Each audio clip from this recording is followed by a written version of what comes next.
Hi everyone, MJ here. Want to say hello to, in particular, whoa, I got him on a shaky table. I should have done this before. Stick it up against the glass. There we go. Hi everybody, MJ here. Yes it is. Noel, how's it going? You guys, ladies and gentlemen, this man right here, I will show you. This man here will be in Taiwan with me. Just pretend it's, just pretend I'm live. Just pretend that I'm Noel. Of course, I can't speak French. But yeah, he's going to be here. That's right. That's right. This guy is going to be here next week.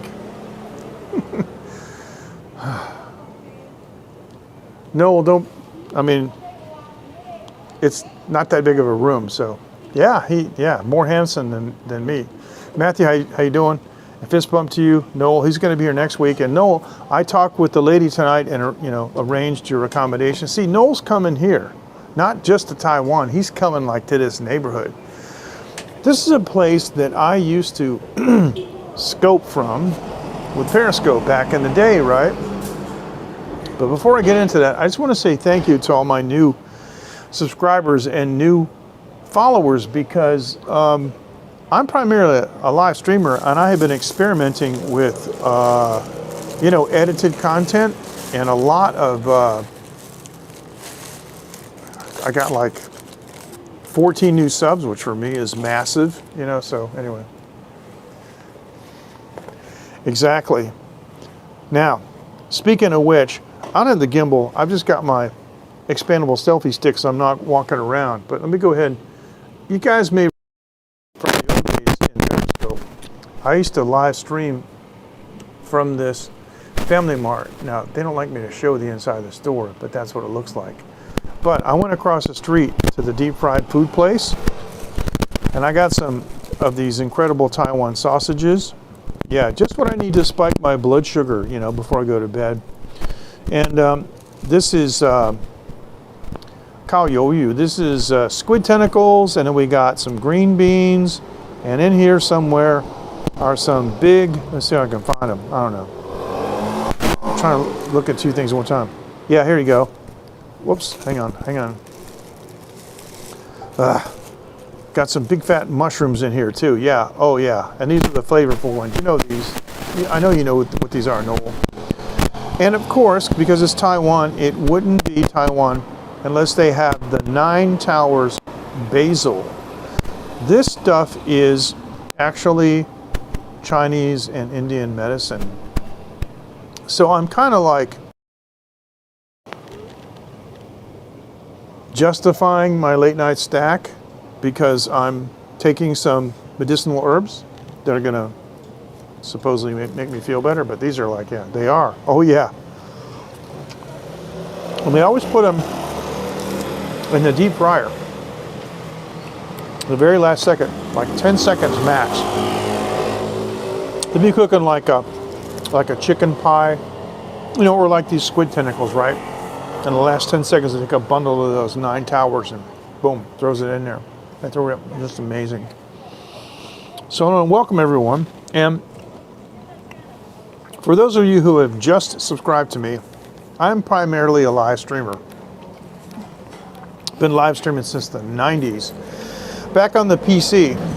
But the thing is, I've been wanting to get into some more, I'm talking here. Been trying to get into some more edited content because it's, I've got this studio and I got all this capability, but I've been too busy. But, the Insta360 One X2 and the One X3 does what they call car mode, and it puts one camera on the top and one camera on the bottom of the video, and I discovered that was actually a very, very good format for like IRL storytelling. So I just went and bought a T last week, and if you check out my channel, you can see this video. It has a whopping 110 views, and for me that's massive. But oh, that's good. Okay, excellent. Good to hear that. And I'm like you, I'm using Prism Live Studio. And by the way, Noel, I want to make you aware of a couple of things. And I know I'm going around in circles. I'll come back to that in a second. Just the key word is Prism Live Studio.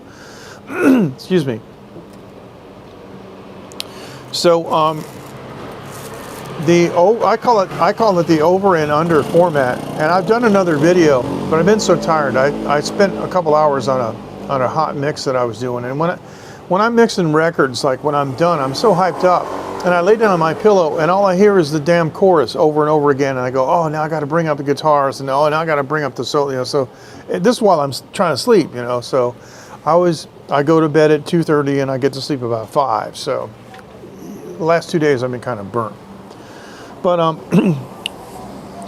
no, if you use Line, L-I-N-E, you know, the by Naver, the you know, the messaging, it's kind of like WhatsApp, only it's a lot better. It's sort of like a closed Facebook for mobile phones. But if you use that app, I would like to add you to our live streaming group. And in the live streaming group, good, I will send you my ID. I will add you because the team leader of the Prism Live Studio mobile app is in our Line group. And we regularly converse with him. He's an amazing man. His name is Jake Song. I started an email relationship with him several years ago. I also started a forum. It's called Live Streaming, one word, .technology. Technology is a new domain. It's amazing. Livestreaming.technology. We don't have a whole lot of users yet, but I have a lot of hope, and I see a lot of potential in the forum for sharing all kinds of information about live streaming. And Jake also, okay, good. Yeah, he does, because he's in that group too. He's very active in that group, as a matter of fact. So Jake is also on the live streaming .technology forums, and so I strongly urge you to sign up if you want to, and just post whatever questions you want. But I actually have several forums divided up into live streaming platforms, and of course I haven't added all of them, but got quite a few. And what I like about it is, even though there's not a lot of traffic yet, I mean, the forum is about a year old. It's not as big as Behringer.world. I don't know if you use Behringer equipment. And I don't know if you even know about Behringer.world, but that's another forum that I started. And that thing is, of course, because it's Behringer equipment, it has exploded. And a lot of the Music Tribe people are using it now instead of the original one, because it's so hard to find anything on the Music Tribe, you know, forum. But the point being that I see a lot of potential, and what I like about it is, even though the traffic isn't that high, it is very focused, and there's some really sharp cats that come on, and they're asking really tough technical questions. In other words, they've like scoured the internet. So yes, exactly. I have an X32 that I mix on. You saw it in a video I showed you. So I don't know if you know about the unofficial Behringer forums, the Behringer.world, but I started that like a year and a half ago, and it's been wildly successful. It's fantastic. And I like being able to make platforms, you know, for people to be able to say what they want and not have to worry about unnecessary censorship. Of course, if somebody's being abusive, it's a different story. And as a result, I also started another forum that nobody's using, hardly anybody's using, and I think it may be Fear. Okay, cool. I started a forum called The Pandemic, one word, thepandemic.community, as a censorship-free. And with my host, see, I have so many websites that I have a reseller hosting account, right? So believe it or not, I pay like $15 a month, and I run like 8 or 9 websites. It's amazing. The point being, though, that I have gone over all of this with the hosting company, and they have assured me that they believe in, you know, unrestricted flow of ideas and so forth. And so if anything that I do turns out to be controversial, because you know what's controversial today may not be tomorrow, and the reverse is true. So the pandemic.community doesn't have many users. It's mostly me posting YouTube videos and news articles that come out and stuff. But here's the thing. I didn't call it like the COVID community because COVID's just the beginning. I've already added monkeypox and avian flu, and I'm just waiting for the next one. I'm just going to add, you know, different forms for the next one. So anyway, when you come here, you will get your very own LED blinky glass. And you know what? It's almost time for me to change the battery. I guess I'm going to drink this down. Now tonight's sponsor is one of two blended whiskeys that I will drink. Ladies and gentlemen, Teacher's Highland Cream. It is a peated Highland blended scotch. And you know, the Highlands, they be high. And so for them to drag the peat up there, yeah. That's why Highland scotches are not really peated. Hey, J-Boy, how's it going, man? Good to see you. Good to see you, bro. Our Indian correspondent is in the house. Now look at this beautiful mushroom, these dark mushrooms, and these have a lot of flavor. And mushrooms, as you know, have anti-cancer properties, and I'm just gonna, in Asia we cover our mouth, because when you make a pig of yourself, you know.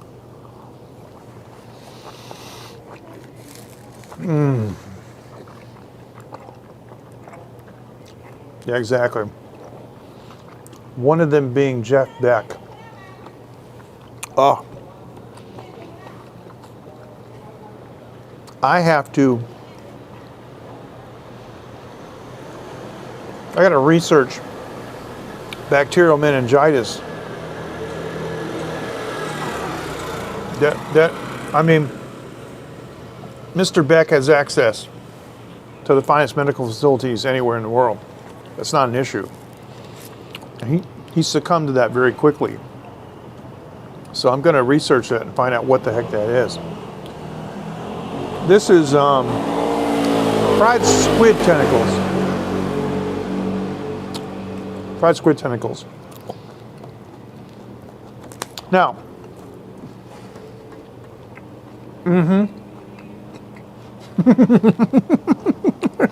that's cool. Exactly.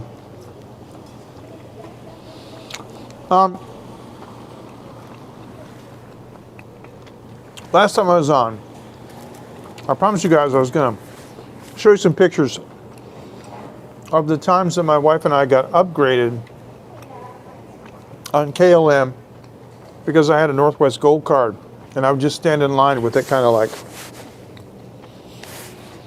but I haven't done it. But tonight, ladies and gentlemen,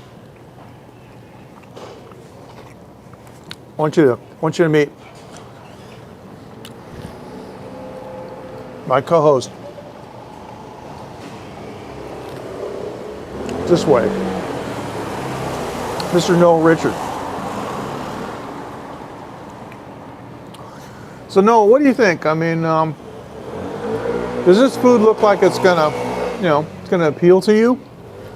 So, yeah, what do you think?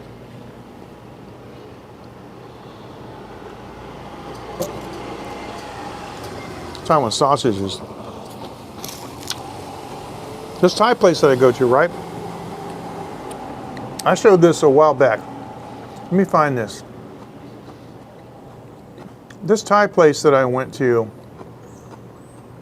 actually made a dish. Oh, here it is. Where they use Taiwan sausage with Thai spices. White onion, of course, you see the soda water next to it, the classic soda water that we always drink with Thai, whiskey and Thai food. This dish was off the charts. It's not on the menu. They just happen to have a load of Taiwan sausages in the back. They decided to cook them that way. Sek Loso is a very famous Thai artist. I'll play some Loso songs, and a guy showed me his prison tattoo of Loso. Ha! Let me give you some more things here. You know, Thai food being spicy, sour, and hot spicy. I was in the mood for just something not sour, not spicy. I asked them at the Thai place just to make me a nice soup, and this is it. This is like a ground pork, and look at the fat. Now it's good. The fat content is good, and cilantro and celery, and that was just what I needed. This is a dish from another Thai restaurant around the corner, because you know, when you're here, Noel, we're gonna go to 2 or 3 places. And this is Chinese kale with the deep fried pork that they call muk lob in Thai. This dish is off the charts. It's 150 NT. So 30 NT is $1 US. So 3, 6, 9, 12, 15. This dish is $5. Crazy. Oh, sorry. I already showed this one. Oh, okay. Well, I'll tell you what. We're just gonna go round and round until we find out whatever it is you are hankering for. But I got some more from the last couple times I was there. These are Taiwanese dishes I got at another restaurant. This is Taiwan style mapo tofu, one of my favorite dishes. And this was a Sichuan or Szechuan restaurant. And this had a, I know it does, but it's not. Here it's not. That's why in these places in Asia, Matthew, for a family man, it's an extremely reasonable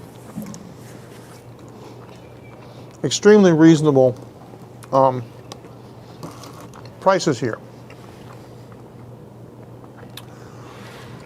You want me to show my feet? Here's what I'm going to show you. I'm going to show you my band finger. How about that? Did you think just because I was broadcasting with a third-party app that I couldn't ban you? Oh yeah. Well, you know, there's different types of crispy tofu and stinky tofu and stuff, you know, and some of them are great, some of them are not so great, but yeah. I'm not showing my feet for some fetish guy. This is another Taiwan dish that we had. Yeah, hey Eric, how you doing, man? What's going on? I haven't seen you for a long time. Did you say hi and I missed you? I'm sorry. Sometimes you act like you don't know me, but it's okay, I understand.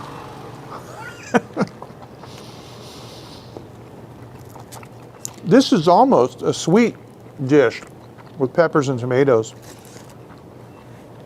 And the crispy puffed rice. Yeah, tornado warning. Yeah, I mean, you know something? No, J-Boy? That's the first troll I've had, right. I can remember. It wasn't like Periscope, where you'd always have to have one finger ready to ban. I kind of got out of practice. I had to look for a second. How do I ban this guy? This is a really amazing Taiwanese dish. Underneath you see these pickled vegetables, and they have almost a smoky flavor. They're very aromatic, very rich, very deep. And you see the pork, and the pork has the rind on it, because Chinese cuisine, you know, people who eat this cuisine inherently know that fat is not bad for you, it's actually good for you. Of course, there are high versus low quality sources, but we call this fei rou. It literally means fatty meat in Chinese, and this is very good for you. And I gotta tell you, the cilantro on the top, woohoo! Tell you what, You couldn't tell me nothing when I was eating this. In Ohio, yeah, it's kind of unusual.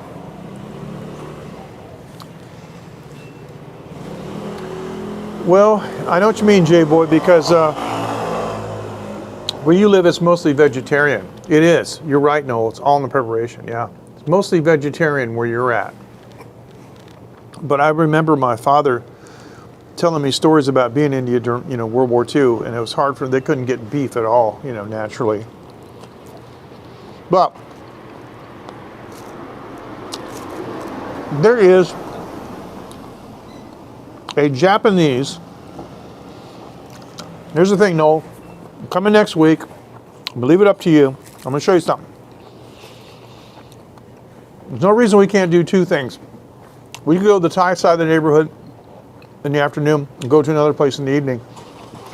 I'm about to show you some pictures of a Japanese barbecue place and the food that they have.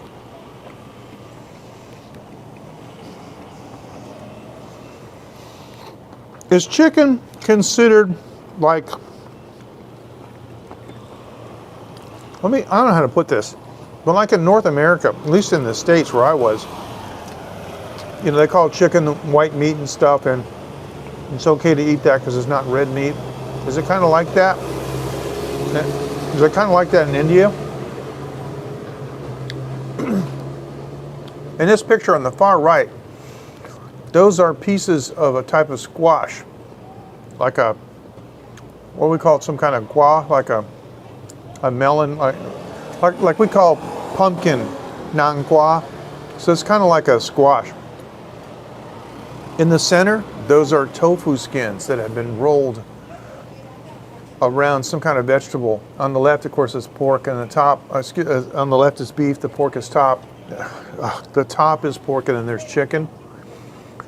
Here's the next picture, kind of another view.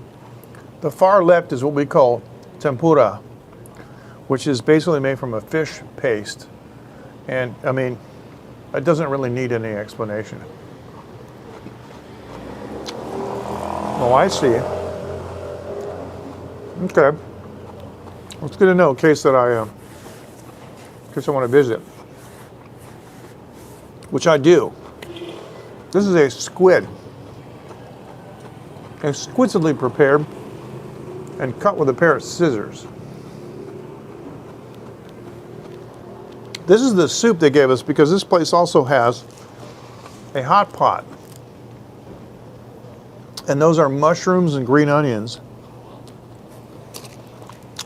And the soup stock was a Japanese kind of that smoked bonito flake flavor. It was off the charts. The far right corner. All right, man. Well, that's what I love about you, because you're just like me. You're willing to try, as long as there's no moral objection to something, you're really willing to try it at least once. Far right corner, those are grilled green peppers. There's a lot of tofu skin in there. At the very top, you see the stick that's kind of pointed towards the camera? That's a bacon wrap. Oh boy. Bacon wraps are like kryptonite to me. Now, this is a very interesting dish we have in Taiwan, because this is a sliced pork. It's cooked a specific way. And you look in the upper left-hand corner of that black dish, there's a little receptacle for sauce. And there's a lime. Now, we call those lemons, but in Asia, they're limes. It is. I mean, there's a little bit of marbling. You can kind of see it. It's not overwhelmingly fat. If you look at the very bottom of the picture, you see those two white dots? There's cartilage in there, too. It's good to eat that. Those are, building blocks for repairing, your systems in the body. But that garlic sauce, that's a garlic sauce, man. It's made from vinegar. And if you can't whistle, All you gotta do is dip your stick in that, and your mouth is gonna pucker like you never, like you can't believe. So, no, but seriously, this is unbelievable. And these whole, these dishes. I mean, my family, we stuffed ourselves on these dishes, and the bill's like, I forget, one or two 750 milliliter bottles of beer. I think it was $35 for that meal. I know Southeast Asia, like Thai, Laos, Vietnam, Cambodia, they do have cheaper dishes, but still proportionately, Taiwan is an incredible deal. This sausage is nuts. I've been hiding my face behind those pictures, like this, and I'm eating, right? So,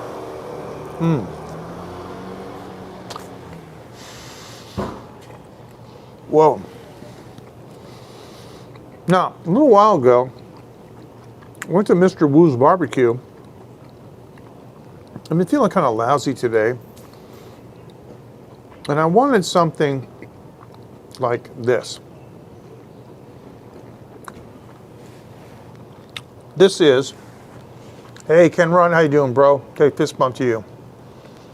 Good to see you.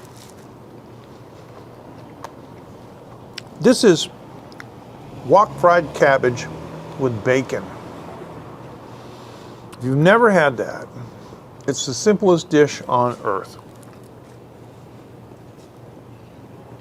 It is, without being a dangerous one. You know what I mean? Usually comfort food is like a bag of Cheetos mixed with a bag of Lay's with a can of whipped cream. So you get one of those big chips and you put 2 Cheetos on it and you go, yeah. Because you're going to, Carb City. But this is what I had tonight. And I gotta tell you, I instantly felt better. Those vegetables, man, they really do it.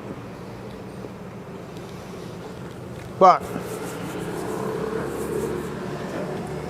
again, this is something that Matthew did.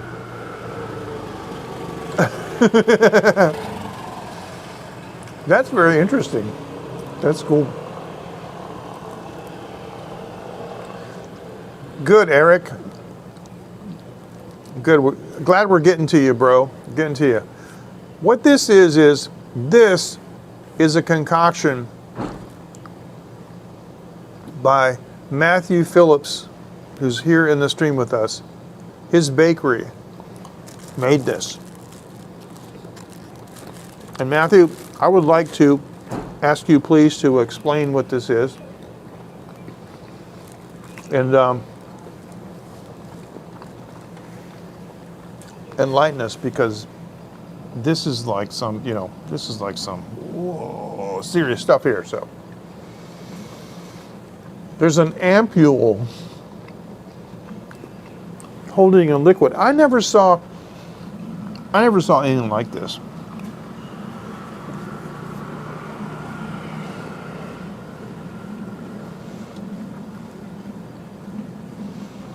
There you go. Blueberry pie filling with maple icing. And what's in the little ampule there? I guess that's the proper word. What's in that little ampule there?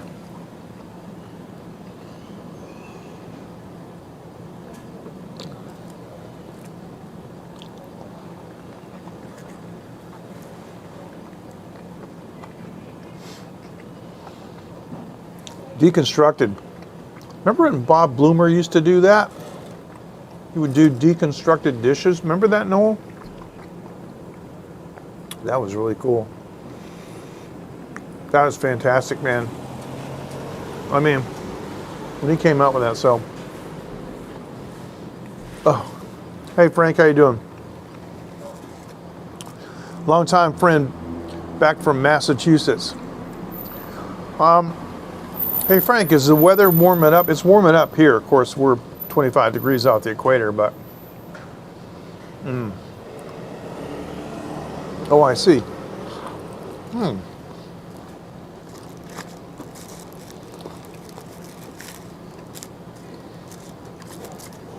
I got some Montreal stories to tell you.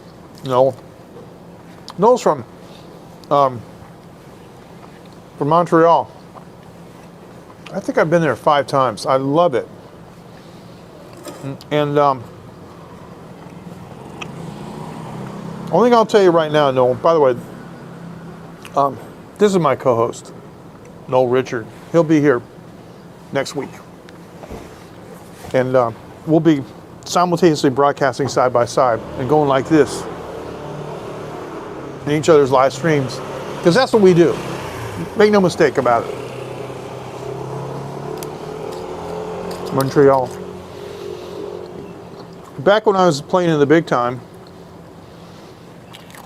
I actually had a fan base in Montreal. It's great.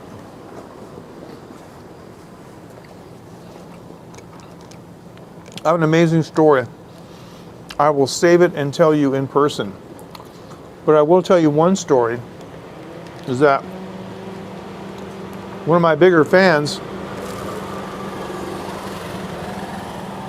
had arranged with some blues club to have me sit in. I brought my 64 Epiphone Olympic and a little amp that I'd modified to make it sound better. And I just put the amp on a chair, a little tiny amp chair, and just shoved a mic in. It was great. But it was a 3-piece band from Montreal. The bass player couldn't speak English, which that's the first person I met in Montreal that wasn't dual language, but it's cool because we can just go C or F or whatever the key is. I gotta tell you, that lead guitar player. Hey Coco, fist bump. Good to see you. Thanks for joining. It was good to see you the other day, Coco, in Dave's live stream. Still a light dusting last night. Wow. Pain coming. I don't like that. Don't like the pain coming. Well, let me tell you, that 3-piece band, guitar, drums, and bass, that guitar player was a monster. He was, I gotta tell you,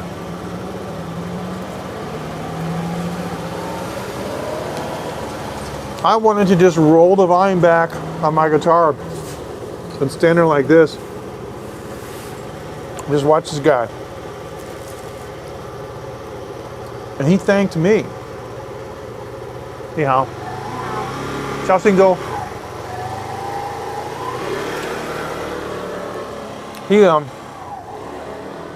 He thanked me for sitting in with him.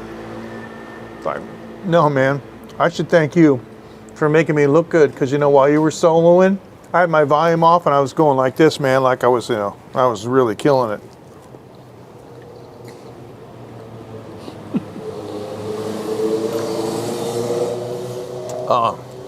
Those are the days.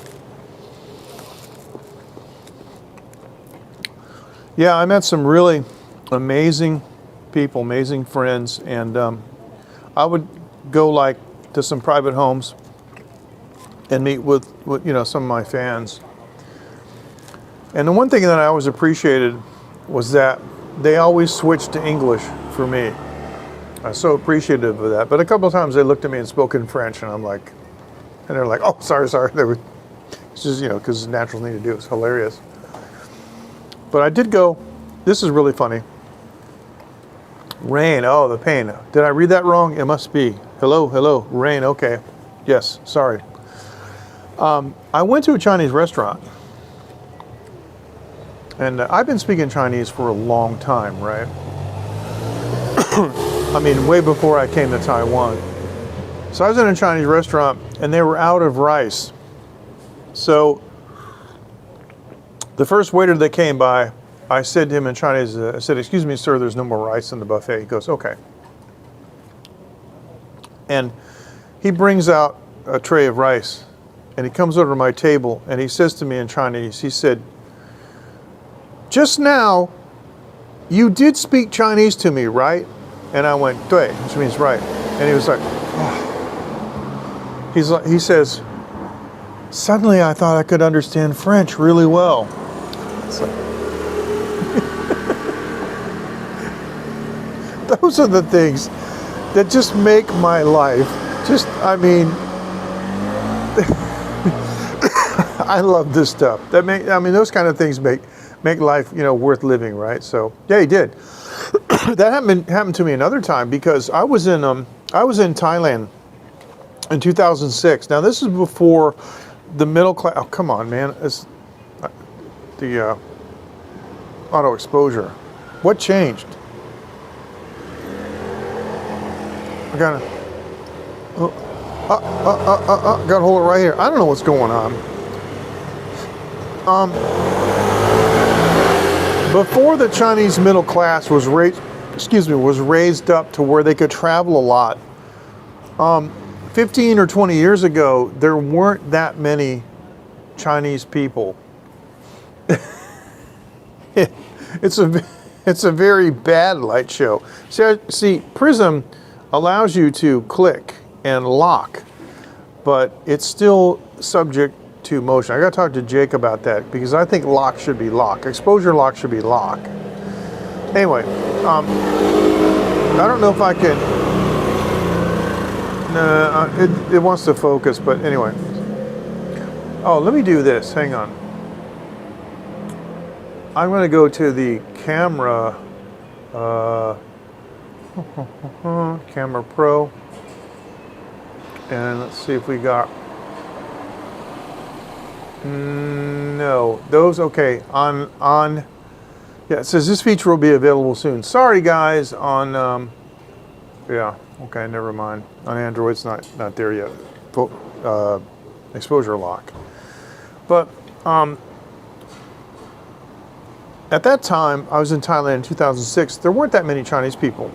And I've only ever, in 2007, I was in a Thai restaurant at the airport, and there was a Chinese girl sitting at the table next to me, and she couldn't speak any Thai, couldn't read any Thai, and couldn't speak English or read any English. And she was looking at the menu and obviously in distress, so I just addressed her in Chinese.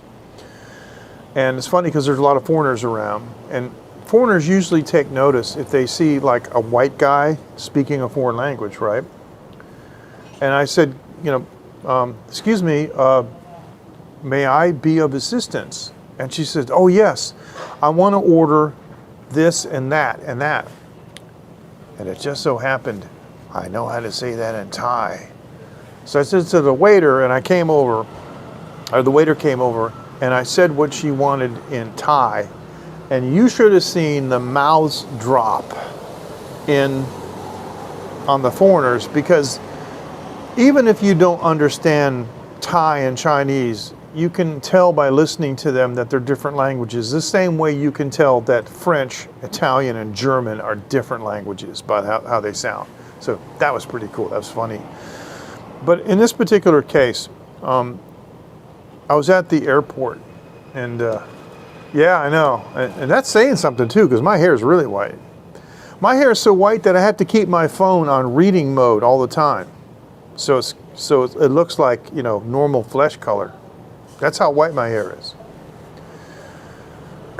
I was sitting outside, just because I don't want to sit in a terminal. I like being outside. And a Chinese couple, husband and wife, sat down next to me, and the husband said, I got to take a leak. Wonder where the restroom is. And his wife goes, I don't know. And I said, it's around to the left, go down and take a right or left or whatever it was. And they're like, okay, okay, thanks. Oh, thank you very much. And he went to the restroom and she went inside the terminal. And about 5 minutes later, she comes walking out and she's looking at me. And she sits down beside me, and just like that waiter, she said, did you just speak Chinese to me? Yeah, 谢谢, yeah. Like, It's actually Romanized Xie, which doesn't really make sense, but yeah, that's right. Xie, just like that. So she did the same thing the waiter in Montreal did. Did you just speak Chinese to me? And I said, yes. And she said, how do you know Chinese? I said, I live in Taiwan. She's like, oh, okay. Because when I was in Beijing, right, I'm going to be honest with you.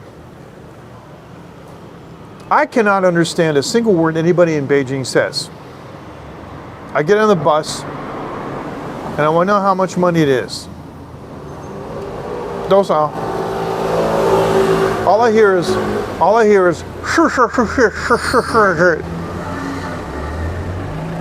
I go to the airport, and I want to order a tea.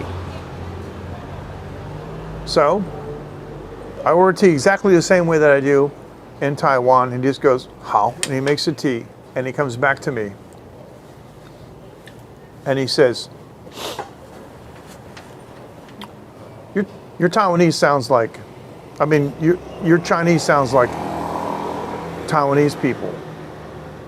And I was just like, oh, 谢谢你. Oh, it's like, thank you so much. Yes, I am.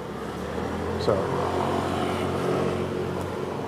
and I know I have a Taiwan accent, right?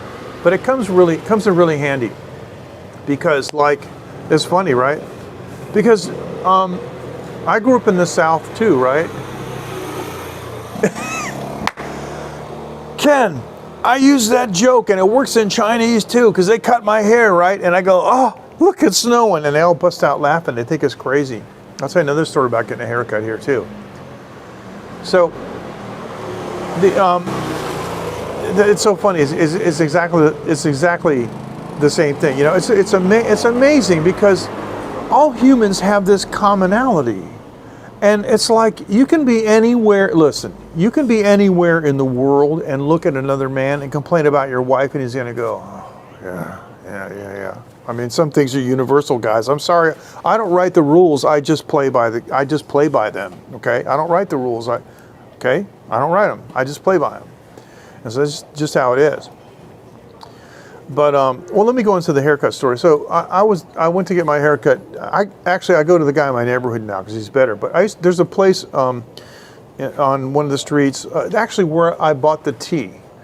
If you go back and you look where I bought the tea, and it's the over-under split screen, I passed by a barbershop, and I used to go there, and you put 100 NT into the machine, take a ticket, and sit outside, and then call your number. You go, and it's $3 to get a haircut.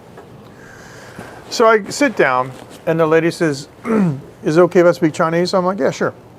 She says, okay, well, how do you want your haircut? I go, it's funny. It's like, here's the thing. When you're my age, every joke you tell is new. Because everybody that heard the joke before is like already dead. So she says to me, how do you want your haircut? I go, I don't care. I don't have to look at it. She's like, what? I go, I can't see it. So the whole shop hears me talking. They bust out laughing, right? So she says, all right, don't worry. I'll make you look really good. And I said, hold it right there. Hold it. Stop. Of course, I do a lot of things for, you would never know this about me, but I can be dramatic. Of course, this is a joke, right? Hold it, stop. I said, I looked at her in dead seriousness. I said, I'm a married man. I don't need that kind of trouble. No, don't make me look good. Don't make me look good at all. So, Meatloaf said it best. Okay, give us the Meatloaf quote. Well, Matthew, that's what I do. I mean, if you can't laugh, So I said, no, I'm a married man. I don't want this kind of trouble. I can't have this kind of trouble. Don't make me look so good. And the girl's looking like, she thinks I'm serious. She thinks she's like insulted me, or, she's like offended me or something like, yeah, so, but AI won't do that. Yeah, but I won't do that. AI or I, yeah. The funny, you know something? How you say love in Chinese is I, and it's a four-tone, just like that. I, like if you want to say the word I. 我爱你 is I love you. So, the whole, I mean, even the other customers, they were busting out laughing because, you know, I'm 66 years old. You could put gold flakes in my hair, you know, and it wouldn't make any difference. I'm never going to have a woman chase me. You know what I mean? So it's like, that just makes it like a million times more hilarious. But all I can say is I love living here. And Taiwan people have such a sense of humor. What's really interesting is, and you know this too, Noel, because you are at least bilingual. I'm looking forward to understanding more about, you know, your language skills and learning more about where you've been and what you've done. But many jokes translate in language, because I used to speak Russian, I forgot it all. But the Russian jokes and English jokes would match just amazingly. You just, you know, change the words, right? And that happens a lot in Chinese. And for example, there's a famous Taiwan joke, because running red lights in Taiwan is an epidemic. So the Taiwan joke goes like this. Guy runs a red light and the cop stops him. Now in Taiwan, when you want people to stop, you go like this. Okay, so the cop stops him, right? He stops him. Guy rolls down the window and the cop says, I guess you didn't see the red light, huh? And the driver says, no, I just didn't see you. Now that joke translates. So Taiwan people love jokes. And so what I find myself doing is doing a lot of Englishism or even Americanisms, and they translate pretty good. Like the other day, I packed up all my stuff and I left my little LED blinking glass on the table, and I got on my bike. Right. I got on my bike and I rode away about 50 meters, and I turned around and I went, ah.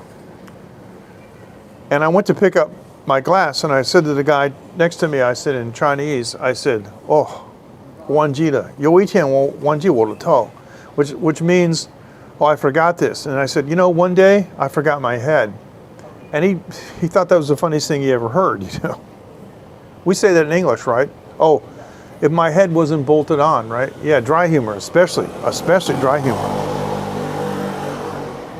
And Taiwanese got a wicked dry humor. Oh my goodness. Absolutely. Thank you for making that distinction. Yeah, that's an important point. And the thing is, like any other non-native, my Chinese is far from perfect. I make a lot of mistakes.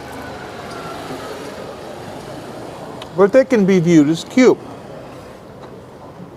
Now think about this. Whatever your native language is, now we're speaking English, so I assume it's English. There have been many comedians that have come to North America and have made a career speaking broken English. Because it's cute. It's really funny. There's a Japanese woman. This is like 25 years ago. He comes on stage and she's like, my name is Haraku. And she bows her head. And she's talking about the difference between Japanese women and women in America. And she was saying she really admires black American women because they're so strong. So she says things like, American black women say, you look at my boyfriend, I'm gonna kill you, right? Everybody's laughing. And she says, Japanese woman, not like this. Japanese woman says, he's my boyfriend, please don't take him. And she bowed like this, and I gotta tell you, whatever I was drinking, and then of course there's Yakov Smirnoff, the comedian from Russia. And he goes on TV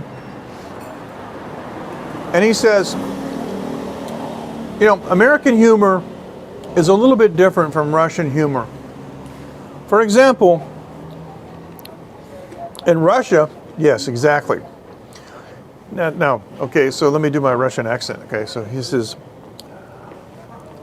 anyhow, for example, in Russia, we never say, your mother wears army boots, because she probably does. Again, whatever it was like, it's like, oh my goodness. So, yeah, I just love this stuff. You got to have thick skin. You know, it can't be woke. Can't worry about all that stupid stuff. You just got to cut people some slack, you know, and so, I mean, from what I subsequently learned from my friends from Odessa, that's actually pretty true, because the shoe allocations are kind of far and few between, so you kind of wear whatever you got. One of the greatest pleasures I had in life was meeting a family. They were Jewish refugees from Odessa, Ukraine, and they came to my town. Now, Frank was from my town, and he remembers that. We had 10,000 Russian from Russia, but of various ethnicities, Russian citizens come to our town. There were areas of town that you could switch to Russian and just walk from one end to the other. There's a beautiful restaurant, it's a continental restaurant, I don't remember the name of it, maybe Frank does, that the minute you walked in the door and you say, Здравствуйте, and from there to when you exit, you're talking in Russian. It's amazing. This gentleman actually got married and has a wedding reception there, and it was unbelievable. But the thing that was really amazing was that I got a chance to personally introduce him to some different concepts. So I brought him into a supermarket. Odessa, Texas. Yeah, exactly. Named after that. Cool. I brought him into a supermarket. And there's all these lines in the supermarket. And I said, look, Misha, look at these long lines. He says, yes. In Odessa, we have many lines in the stores too. And I said, yeah. But these lines are people going out, not coming in. If you can say Привет and Спасибо, that's amazing. And of course, Пожалуйста, which means like you're welcome. If you can, that makes a huge difference. You can say anything. So where I live is a lot of Vietnam people. So you're gonna have a chance to show off your Vietnamese, and they'll love it. I'll introduce you to one of the Vietnamese boss ladies that I know, and I'll tell you who just came from Vietnam a couple days ago, but she'll like that. She's from South Vietnam. But seriously, I was like, the lines are, oh really? I haven't seen that one. I'll have to check that out. I haven't seen that one. 开直播。对啊。有啊 ，whisky 啊，你要看看 ？OK， 好。Taiwanese people are just so friendly. Some lady probably like about my age. So. I haven't seen that movie. I would like to check that out. But when I told him the lines were going out, he suddenly realized, oh yes, because the lines in the stores that we have are going in. So, if you have a link to well, I guess it's on Netflix, but I don't have a Netflix account.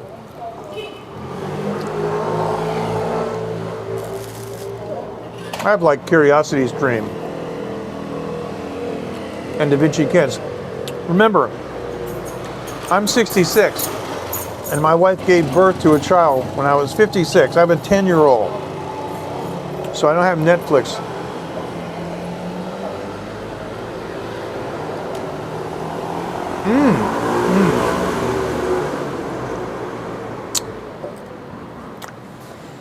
It's interesting, isn't it?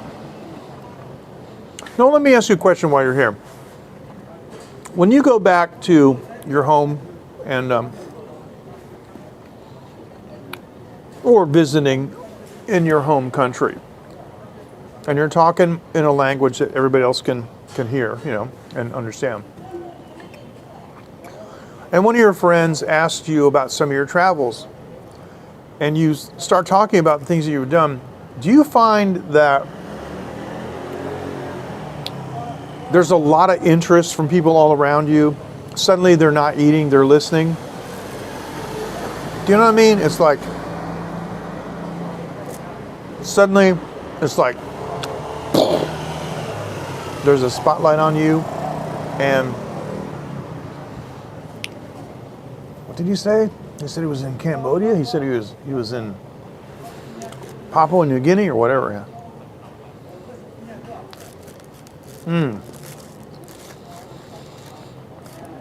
I haven't been back to the States in a long time. I mean, I was there in 2018 for 4 days, but last time I visited my family was in 2010. And I was with my brother-in-law, and we went to a Japanese restaurant. Oh, Matthew, on my watch, I got a notification. Thank you so much. I appreciate that for that link. Thank you. We're in a Japanese restaurant, and he was just and my back was facing the restaurant. His back was against the wall. And he asked me about some places that I've been. And it turned out that I've been to a couple of places in Laos that Bourdain went to, right? And everybody, you know, they know who he is and who he's, you know, where he's been. They watch him on TV. And so I was telling my brother-in-law some insider stuff about this place and all these things, right? Yeah, that makes a lot of sense to me, actually. That does. Because as you know, for some weird reason, Americans have like the lowest percentage of passport acquisition of any other country. I don't know why that is, except, in all fairness, it's a huge country. Yes, exactly. All right, fist bump on that. Yeah, exactly. In all fairness, and of course Canada is too, but a great deal of Canada is a dangerous wilderness that you got to travel with a big gun, you know. But seriously, if you look at, you know, I mean, the continent is huge, and there are many people, or you got a state like Texas, and Ken will tell you, there's no way you can visit every cool place, even in Texas, in your whole life. So understand that people don't always like to travel, but there are some of us that just want to get out and see what's going on in other places, right? Well, I was talking about some different things and talking about like the Mekong River and some places, and I got up to use the restroom and I turned around and everybody was sitting like this. They weren't eating. They were looking. And I was like, oh, goodness. So another time, I was visiting my brother-in-law, and my own brother came in down to North Carolina. He lives in Florida. Hey, bro, take care. Hey, guys, Ken Rod does a lot of short live streams and some short edited content. It's all about coffee. If you like coffee, he does a lot of coffee reviews, and it's a lot of fun. He's got a nice channel. So be sure and check him out. Be sure to subscribe, okay?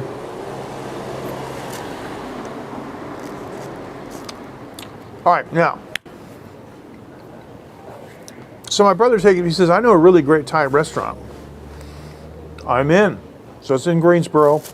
My whole family goes. My mother was alive back then. She went with us, and we had about 10 or 15 people, something like 10 or 15. Are you kidding, man? Come on. Of course. We had like 10 or 15 people or something, including kids and stuff. So we're talking to the boss, right? And I said, hey, where are you from in Thailand? And he goes, I'm not Thai, I'm Lao. And I was like, really? He goes, yeah. I said, I've been to Laos 4 times, man. Even up to Ponsaban, to the Plains of Jars. And he's like, because he lives in North Carolina, which isn't like, New York City or LA. It's just a middle of, yeah, exactly. Just the middle of Americana. See, I'd gone to another store.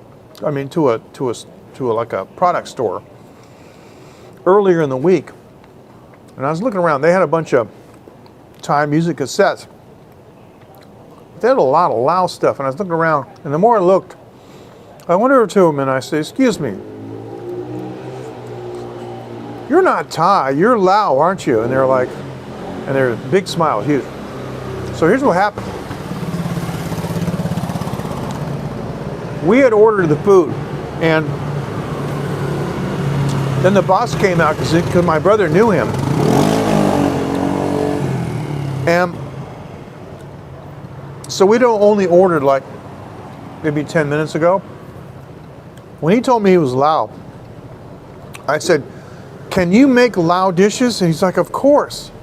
But if I put Lao on the sign, nobody knows what it is and nobody will come here to eat." So I put Thai. I said, okay, cancel our order, please. Just cancel it. So we ran in the kitchen. He comes back out and I said, "I want you, please, I would like for you to have your chef just cook Lao food. You see my family, all of us, just make enough Lao food for our whole family. We don't care what it is. It's going to be good." And you should have seen his face. He couldn't believe it. That, first of all, anyone would trust him. But second of all, that anybody would trust that Lao food would be okay. Because none of the people there knew it.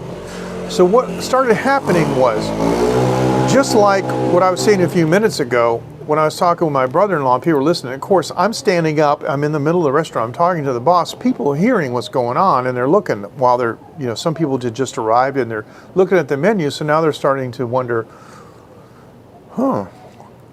this is interesting. So what was happening was, the first dish came out in like just a couple minutes. And people, as the waiter was walking by, people started going like, "Hey, can we have one of those too? We want, whatever that is, we want to try it." So what happened was, within a matter of about 30 minutes, it became a Lao restaurant. Excuse me. So I told the boss, I said, "Now might be a good time for you to add and Lao to the food. I mean, to the sign."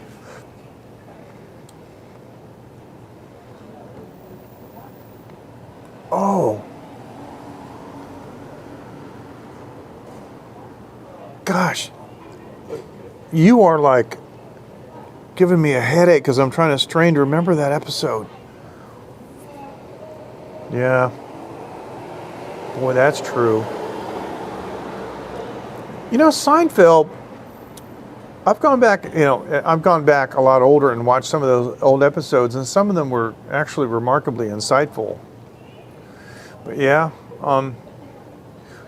anyway, I'm sure Noel, you appreciate what happened at that restaurant and how cool that was, right? And unfortunately, the next time I had gone back, that restaurant was gone. So I just hope, Saudi Cup, I just hope that he didn't put Ann Lau and that put him out of business, because I would feel really bad about that. He'd be like, that guy from Taiwan came here and he steered me wrong and I went out of business. So I don't think so.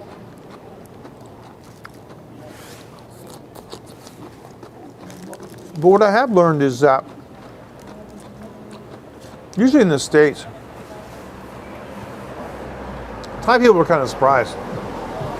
Thai people who run restaurants are kind of surprised if a person comes in and knows anything about Thailand. And they're even more surprised if they can speak any Thai or have been there multiple times and know anything, about the country and the culture. I am down to just Oh, I see. Oh, I remember that. I remember that. I'm down just to the green beans. Oh, yeah.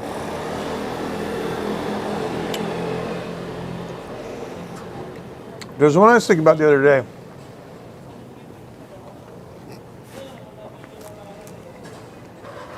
That was a guy that went to the restroom and didn't wash his hands, right? You know, these random thoughts pop into your head. I was in a restroom at the FET Mall and washed my hands, and that whole thing popped in my head. How Jerry was in the restroom. I think it was Babu, right? He was in the can, and he came out and didn't wash his hands and just left. And then Jerry's looking at, you know, and Jerry's looking. Square to spare. That was another one. Holy cow, you know all that stuff, man. Wow. Chemicals in your brain must be really good. No, I really can't. Can you spare a square? No, I'm sorry, I can't. No, I'm going to need all of it. Yeah, that's funny. And so Jerry comes back to the table, and he's sitting. Yeah. Hey, C squared. Fist bump. That's hilarious. Man, oh man, bring it back, man. This is going to be a fun visit, I'm going to tell you. Not going to get much sleep. I got to drive 350 kilometers the next afternoon. You know, the next morning I got a mattress being delivered. While you're here, but and then I'm driving down to Kaohsiung. I hope you can come to Kaohsiung, because I'm bringing some of my guitars down there. I'm gonna play in one of the clubs there. It's a smokehouse. I'm gonna wear my mask, cigarette smoke. But Jerry was watching, because the guy, you know, the restaurant owner didn't wash his hands, and Jerry is sitting down at the table, and he's worried. He's looking at him. He's like kneading dough and touching all kinds of food and stuff, and it's like, hey, what'd you like to order? And Jerry's like, so yeah, but that really happens, because that kind of normal hygiene doesn't always exist in East Asia and Southeast Asia. I have seen lots of people you think know better. Of course, I only go to the men's room, go to the urinal, go to the stall, and just leave. And so that kind of infection sometimes strikes people at the night market. But I will say, with all honesty, the number of times that I've been sick, you know, with food, I guess that's a type of food poisoning. With mild food poisoning in Taiwan has been very minimal. But every single time I go to China, I get deathly ill. And you know, Japan, Malaysia, Borneo, Philippines, Thai, Laos, Hong Kong, China, whatever places I've been to, it's an Asian bug, and I'm not used to it. Now, none of those other places get me sick. China gets me violently, and I mean violently ill. I'm gonna tell you something that's absolutely gross. I had diarrhea at the same time I was vomiting. I had to have several bottles of water, because I just had to keep drinking it, because I know I was dehydrating myself. It got so ridiculous that I literally spent the night in the shower. Now think about this. Coming out of both ends, I just ran the hot water on my body, on my head, and I just let it fly. Whenever I had to go, I just went, because it was liquid anyway, and went down the drain. I know this is gross, but this is what happens. And whenever I had to throw up, I just threw up. It was amazing. It was just like astonishing how sick I got. I didn't get any sleep. And I found the people in the hotel to be kind of unreasonable, because when we walked into our hotel room, there was a big problem. with the overhead AC unit. And so they sent a tech to the room, and he popped open a ladder, an A ladder, just, step ladder. And he's got the thing, the flaps down, he's working on it. And then like 2 hours later, it's not fixed. I went down to the front desk and I'm like, what the heck is wrong with you guys? Give us another room. I want to lay down on the bed and take a nap. This is like, anyway. So finally they're like, oh, okay. And they gave us like the room next door. So why didn't they do that in the beginnings? Because they don't think ahead and they don't really care about customer service. That's how communist countries are. When my friend John Garrett, who is a sound engineer for movies and film, they went to East Germany just a few weeks after the Berlin Wall fell. And he told me a really interesting story. They were filming a movie in West Berlin, and they said, hey, let's go over to East Berlin, because now it's open. They walked through Checkpoint Charlie. It was still there. Hey, look at this. This is really cool. So they go to an East German restaurant.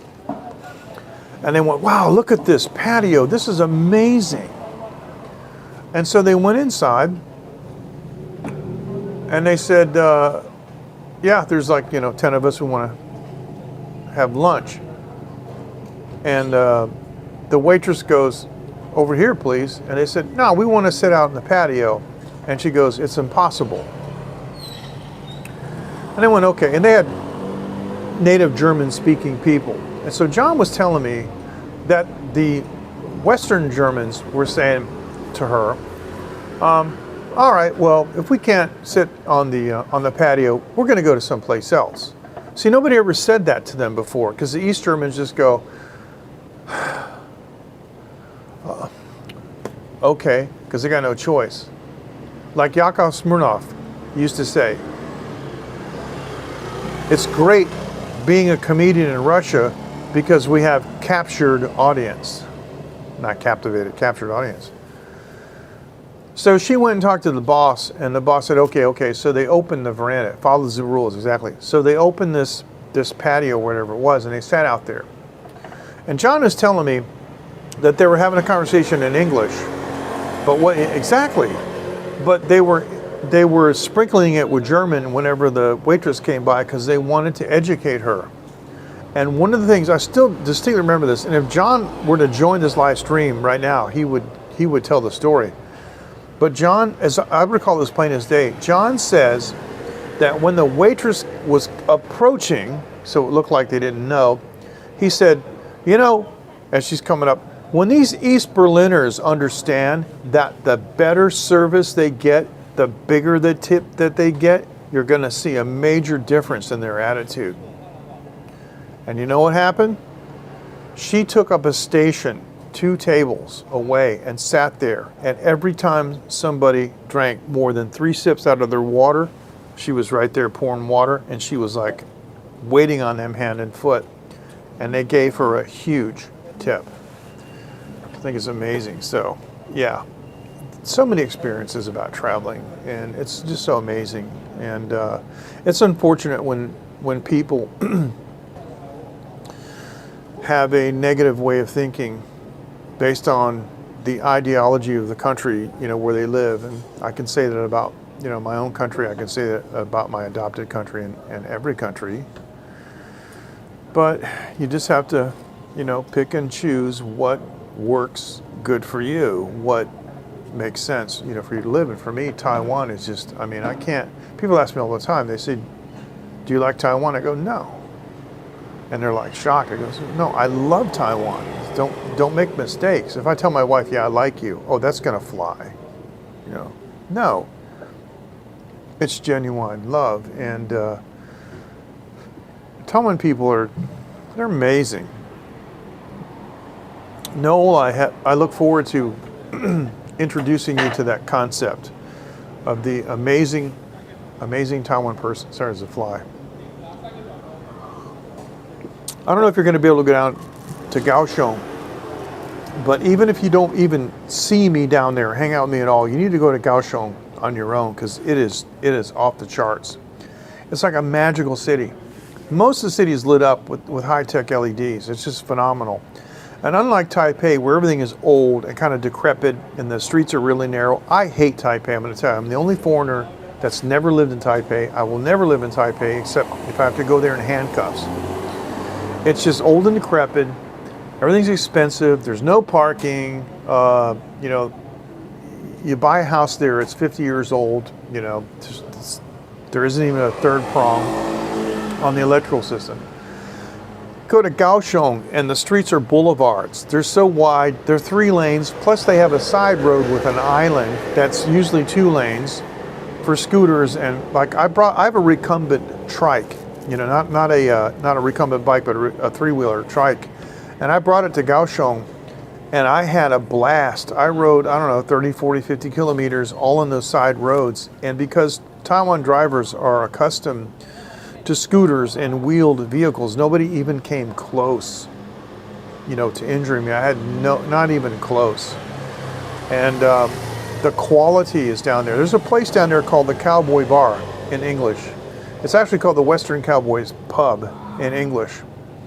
And that could be very true. I've heard some really good things about Da Nang, because of course I know that Da Nang is on the beach, and usually beach towns are amazing, right? But I've done some live streams from the Cowboy Bar, and the owner of the bar speaks English, Taiwanese, Spanish, Japanese. It's amazing. Oh, plus Chinese, 5 languages. And every time I live stream there, he always pours some amazing, super expensive whiskey I've never heard of. But he has 2,000 bottles of whiskey, Scotch specifically, single malts, in stock. And he has them in glass cases. And I one time just walked all the way around the place, you know, to all the different places that he has all these cabinets, and he has single malt Scotch whiskeys that were bottled in 1962. Now they don't age anymore in the bottle. It's frozen because they're not maturing in the cask. But I really am curious about what a 1962 single malt Scotch is like compared to, like, I have a lot of 90s, you know, a lot of 2000s and younger. But that is that I think is probably the best bar in the world. And it's in Kaohsiung. And there's a huge music scene down there. And so, like, if I go to this club on, I'm sure it is. I'm sure, like, Shackleton's whiskey was smooth, too. So, like, I'm going to go to this club, like, 1 a.m. or 2 a.m. and play to 3 or 4 couple hours. And then the next day, my friend David Lee has a music studio there. I don't mean like a recording studio. I mean like a rehearsal studio. And we got, like, a big jam. There's a 15-year-old kid there that was cool I met the last time. He's actually a pretty good player. But he's got like a 60s Les Paul that his dad bought.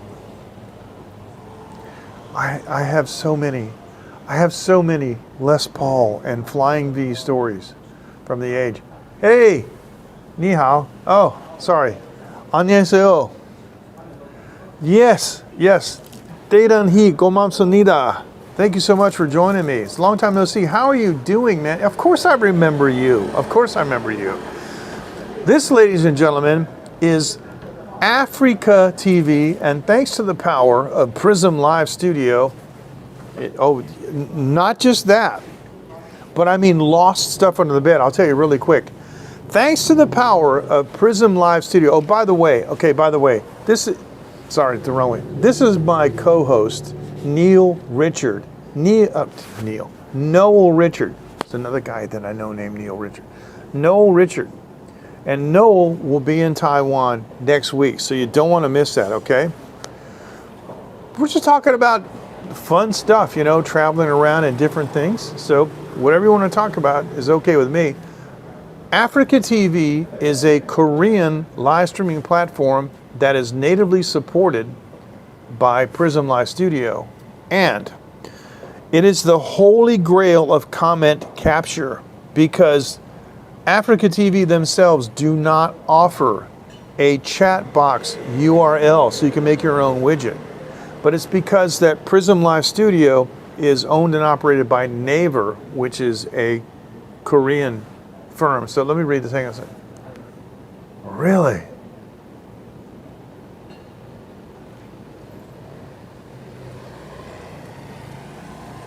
Well, I'm sorry. It's not Africa. It's Afre, Afreeca TV. I know it's confusing, but it's Africa TV, and that is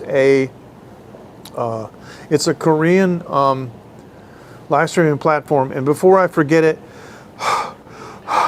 Matthew, do you still have some of those bottles? I will pay you money via PayPal for you to package one of those up and send them to me in Taiwan. No, it's an easy mistake to make. It's a very easy mistake to make. Because as I said, Africa, you must have thought I was pronouncing it kind of bizarre. That would be. It's not Africa, it's but I didn't do it. Afreeca. It's a worthwhile platform. It's kind of like, in one respect, it's like Twitch because your streams only stay there for a couple weeks. But what I found is the few views that I get are very loyal viewers. Okay, you can check it out.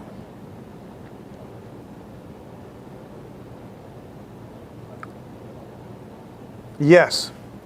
Okay. Well, okay.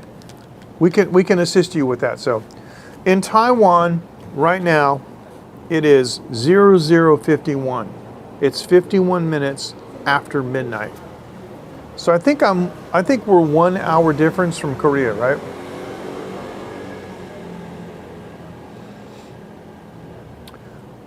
Hit me up on Twitter. And no, I'm not sleeping. Not yet. Obviously, I'm still drinking. But I'm going to tell you, my Korean friend, you did tell me your name in English, and I apologize. I forgot. I'm sorry, I forgot. Hit me up on Twitter, Neil, with what you're looking for, and I'll see if I can find it in advance. Okay? Thank you, Coco. Thank you. Exactly. Thank you. That's it. It's a worthwhile platform to stream to, and it's totally free. Just sign up for it, and you might as well, because right now I'm live streaming to 5 platforms, including Naver's own band, which almost nobody uses. But right now, I'm on Africa and Facebook, Twitch, and YouTube, and I can see the number of course, Prism Live Studio is so far and above. So, yeah. But I'm not a Twitch streamer, so I don't pay for their retention. In other words, I don't pay to have them keep my streams, right? But yeah, I do. I am on Twitch. I fairly recently changed my channel name, and so I forgot if I changed it on Twitch. To be honest, I don't care, because I've been Taiwan Live TV for years. But I decided to end that project, and I'm calling myself now The Real Taiwan. You are? Okay.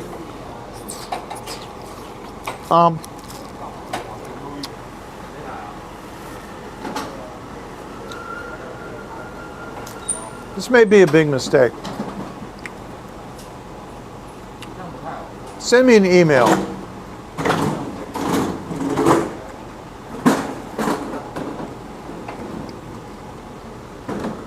Which one should I use?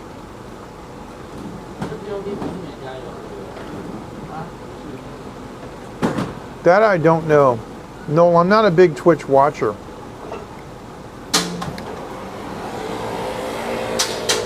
Coco or somebody at a keyboard, if you could help.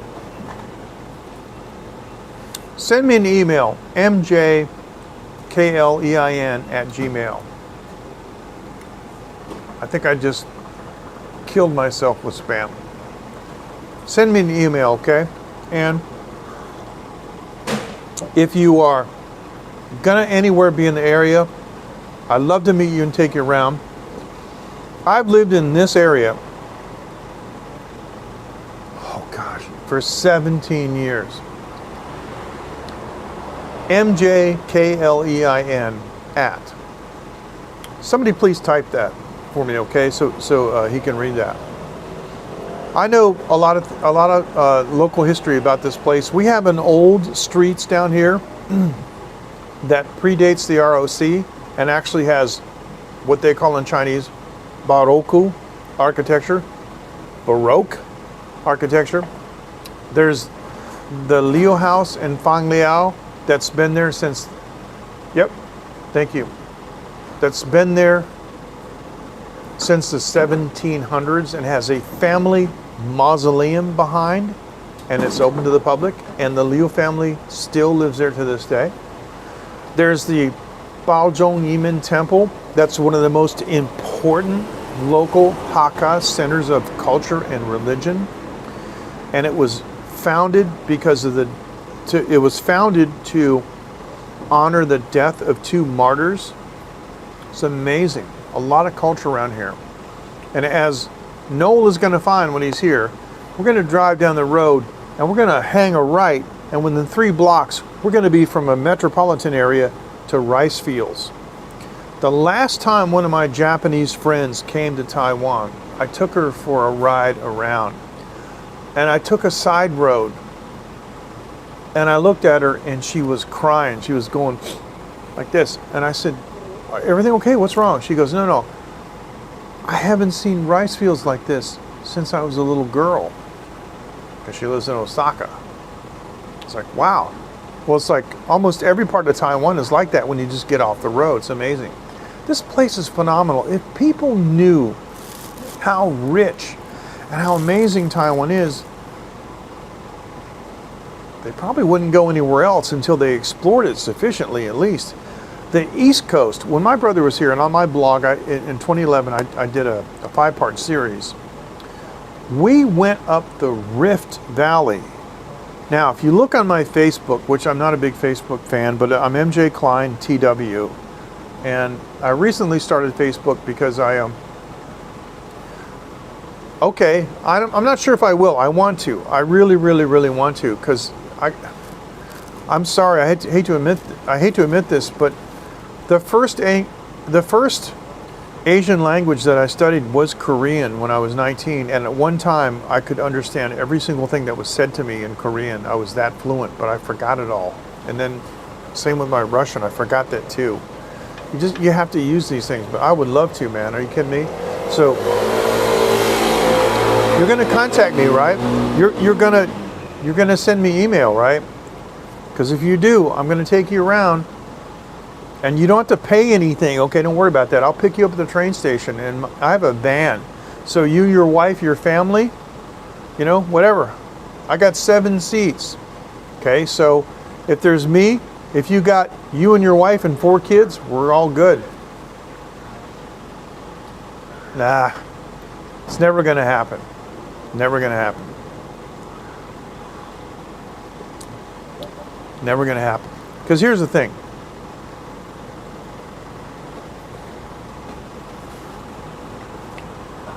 There's over 1 million Taiwanese living in China. And those are the ones that show the Chinese how to do manufacturing. I've been to a lot of factories in China. That's why I went there, because I had factories making my products and they were goofing it up. That's why I went there, right? I do manufacturing. And so I went to one factory.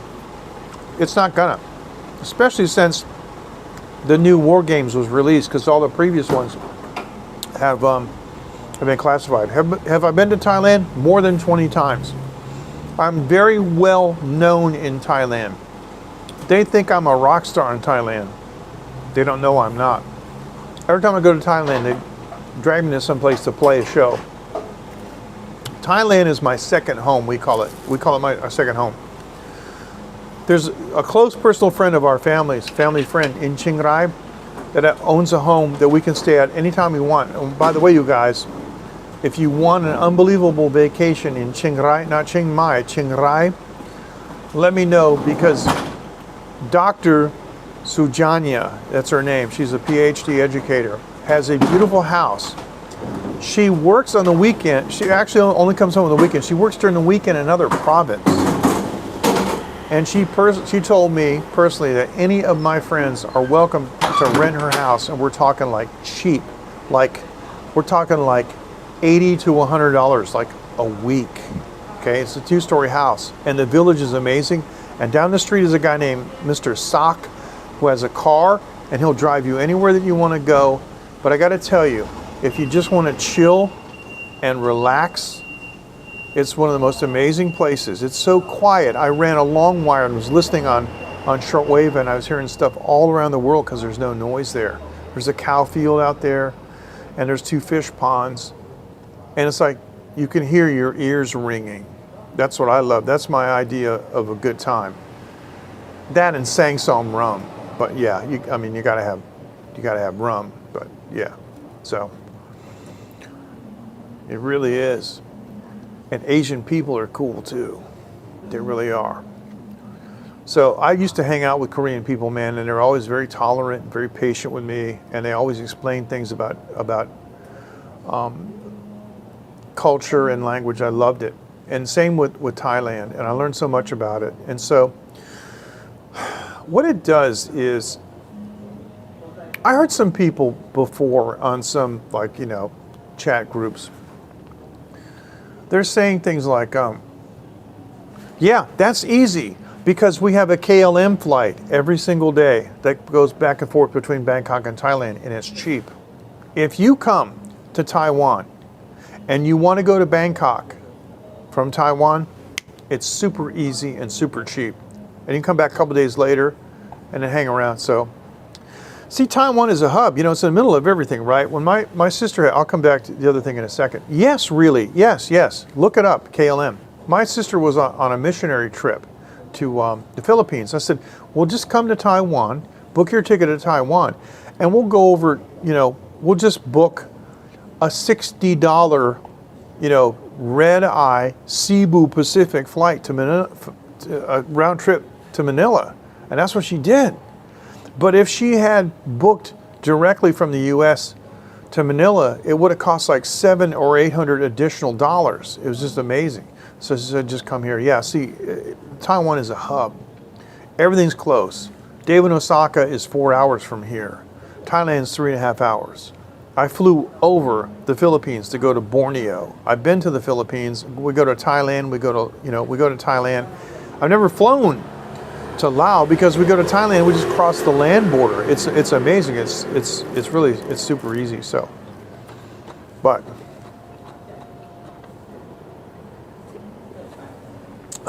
this doesn't usually happen to me. But I lost my train of thought. I've been to Bali. Yes. Oh, really? I heard about them. I've never flown on them. I use the app called Hopper. And Hopper's really good because it does predictive stuff based on history. Like it'll say things like, don't buy your ticket yet because we expect it's going to go down in the next 2 weeks, or you should buy now because we expect it's going to go up, things like that. Pretty good. Yeah, I've been to Indonesia. I've been to Bali. And the interesting thing was I was introduced to Balinesian and Indonesian food. And I took the time to learn some of the food names. But the most important thing that happened with me in Bali was Dr. Al Sears wrote a book called The Healing Herbs of Paradise. And it featured content from 2 healers in Bali, in Ubud, and that's where I went. And I met them, and I spent all day with them. And then the next year, I went to Dr. Sears' Institute for Anti-Aging in Royal Palm Beach, Florida, and I spent $3,000 on Star Trek level test. I mean, that's where they put me on a flatbed and had a thing come across my body like a scanner. I can tell you the bone density of every finger and toe. It's amazing. And the recommendations that they gave me reversed my age considerably, because in a couple of months I'm going to be 67. But energy-wise and things like immunological resistance and endurance and stuff, I feel like I'm about 40, so.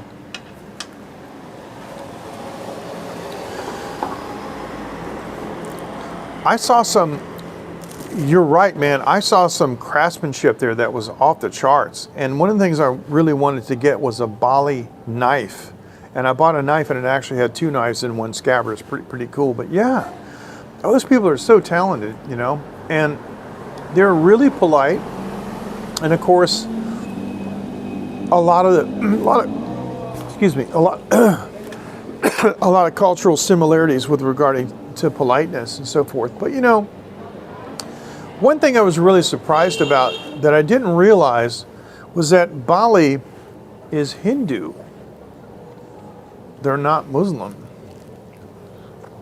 And that opens up a whole new dynamic. Because suddenly, whoa, pork is back on the menu. But beef isn't. Of course, you can get it, I mean, you're a foreigner. But every house had a temple. Every standalone home, let's say, you know, with a yard and the wall around it and so forth, like the compound. They all have a temple, and we instantly recognize it as Hindu. Yep. That's interesting. So if you're talking to people, and it's important that you understand their belief system and what they respect, right? So if you're talking to a Christian person, you may avoid language that you would imagine perhaps they may find offensive. If you meet a Muslim person, you might be inclined to do the same thing. A Hindu person, you know. So I think it's important just to know these things. And then I think it just helps you to be a more rounded individual. And I think it helps also with tolerance. And I don't think there's anything wrong with tolerance. So don't get me wrong, I'm not woke and I'm not talking about all this exclusiveness that's inclusiveness. And, that's going crazy. Coco is our resident star chef. Coco's kitchen is white. The color of, you know, the appliances, the color of the, excuse me, I suppose it's Formica and, oh, cool. Don't start. Are you kidding me, man? No. I'm just getting started. Coco, is that the same co-worker that we saw a while back? I guess on, I forget what platform. Somebody used to work with you in New York City, right? Is it a couple? Is that same couple? Anyway. So all the kitchen cabinets are white. You know, the range top is white. All the counters are white. It looks like a movie set. I'm going to tell you something. It is absolutely pristine and spotless. I look at her kitchen and I was like, okay. I look at her kitchen and I go, no, that's green screen. No. Okay, cool. Send me a picture online. I will get it. And through the power of Prism Live Studio, I will display it right now with your permission. So here's what happened. Coco joined our line group, because I have a line group for my followers. It's called Late Night, because that's what I always, do my talk shows, Late Night with MJ Klein, right? And so she starts posting these food photos, and everybody's like licking their device, right? And oxtails are kind of like one of her signature dishes. So what I'm hoping is, and if, excuse me, that's not an indication of anything. I genuinely am clearing my throat. If Coco sends a couple of oxtail pictures, we're going to override my co-host's photo for just a few minutes, because you got to see these things, because the sauce that they're simmered in is savory and succulent. And I know, because I've had oxtails before, that when you cook them like that, you literally just pick them up and shake them, and the meat falls off. It's amazing. Coco has done so many recipes that it's just, yes, exactly. Well, Her husband's from Jamaica. Good point. See, guys, this is why traveling makes you smarter. I was saying that I read on some chat platform years ago that some people were ranking on those that travel a lot, saying, "Oh, you're not any smarter than anyone else because you traveled." Yes. Yes, we are. Because we know stuff that you don't know. We know ways of doing things that you don't know because we've seen it done in other countries. It's not that we're smarter, it's that we're more experienced. That's all it is. And don't deny reality, but it's true. You know, as an engineer, I mean, one of the first things that I learned, well, that's true too, because I used to walk down my town down the street in my town with friends of mine, and we played a game called Guess the Cuisine. And one time we smelled something so amazing that we knocked on the door.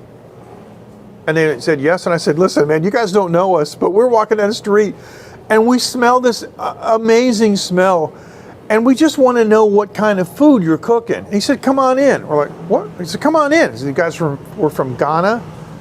And they were cooking like they had, because believe it or not, where I lived in New Hampshire, where I lived in Lynn, up in New Hampshire, there's a store that specializes in game. You can order like gazelle, you can order zebra, you can order some really crazy stuff. And they were cooking like some kind of African plain animal. And like when we were looking at the pot, there was a hoof sticking out that hadn't like all the way sunk into the pot. So, but yeah, so those multi-ethnic neighborhoods, yes, you can learn a lot. But as an engineer, I've learned that there's at least 2, maybe 3, maybe I don't know, maybe 5 different ways. Hold on, of doing something, right? Oh my goodness. Okay, she sent me a video. So we're downloading the video now. Video is saved. Okay, so here's what I'm going to do.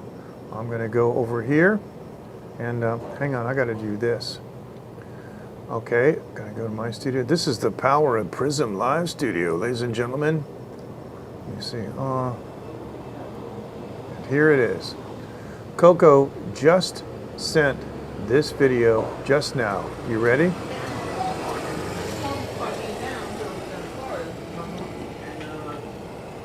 That's Coco's guest, co-worker.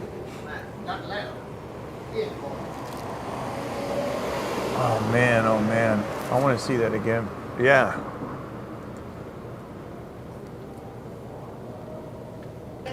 Coco, I'm assuming that's your husband right there, right? He was like, "Yeah, man, let me get to know you." I was like, "Yo, not loud, not loud."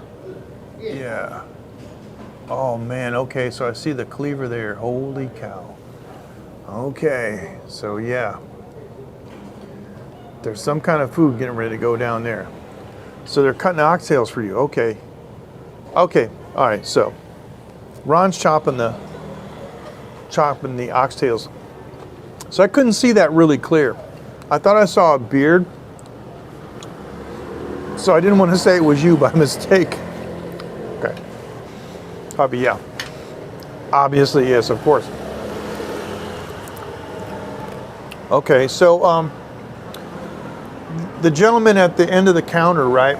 He worked with you in New York City on the subway system?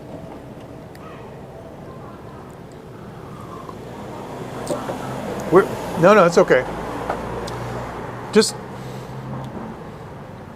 we're waiting for some more photos, but I presume they're not cooking yet. You just took that video, so they're not cooking yet. But listen, you got to post those in the late night group, or I'm going to ban you. Okay, it's just the way it is. I'm sorry. I got to put my foot down. Okay, so there's a train operator. Okay, cool. Yeah, you know, so many people from that profession. That was cool. So, but I got to put my foot down, Coco. If you don't have, you know, photos of those oxtails in the late night group in the next 24 hours, I'm just going to have to ban you.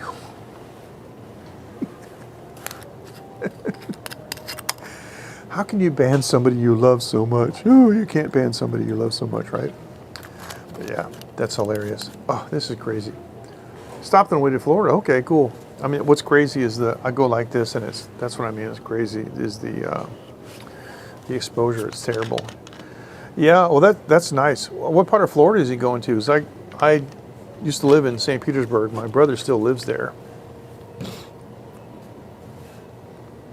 Okay, excellent. Thank you. Thank you. So you just redeemed yourself. I appreciate that. So I've never visited my brother and his husband since they got married. I just haven't been in the United States since then, but I'm going to have to. I've never met him. All right. But when John came here, oh, really, St. Pete? Oh, that's cool. That's funny. Okay, thank you. When he came here, we took him up the Rift Valley. And Taiwan's Rift Valley is just, it's incredible. And the great part about the Rift Valley in Taiwan is if you look at the map, you know, there's a highway that goes right along the coast, on the East Coast, and it's fantastic. But the Rift Valley goes up the southern part, but then you can cut over and head to the East Coast, so you still don't miss the East Coast.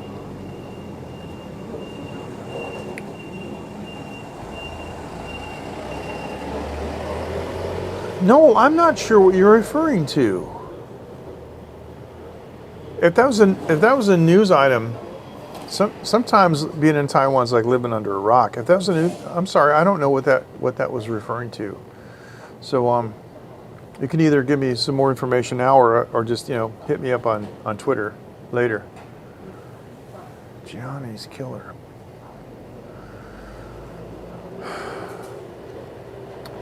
I don't know who that is. Oh.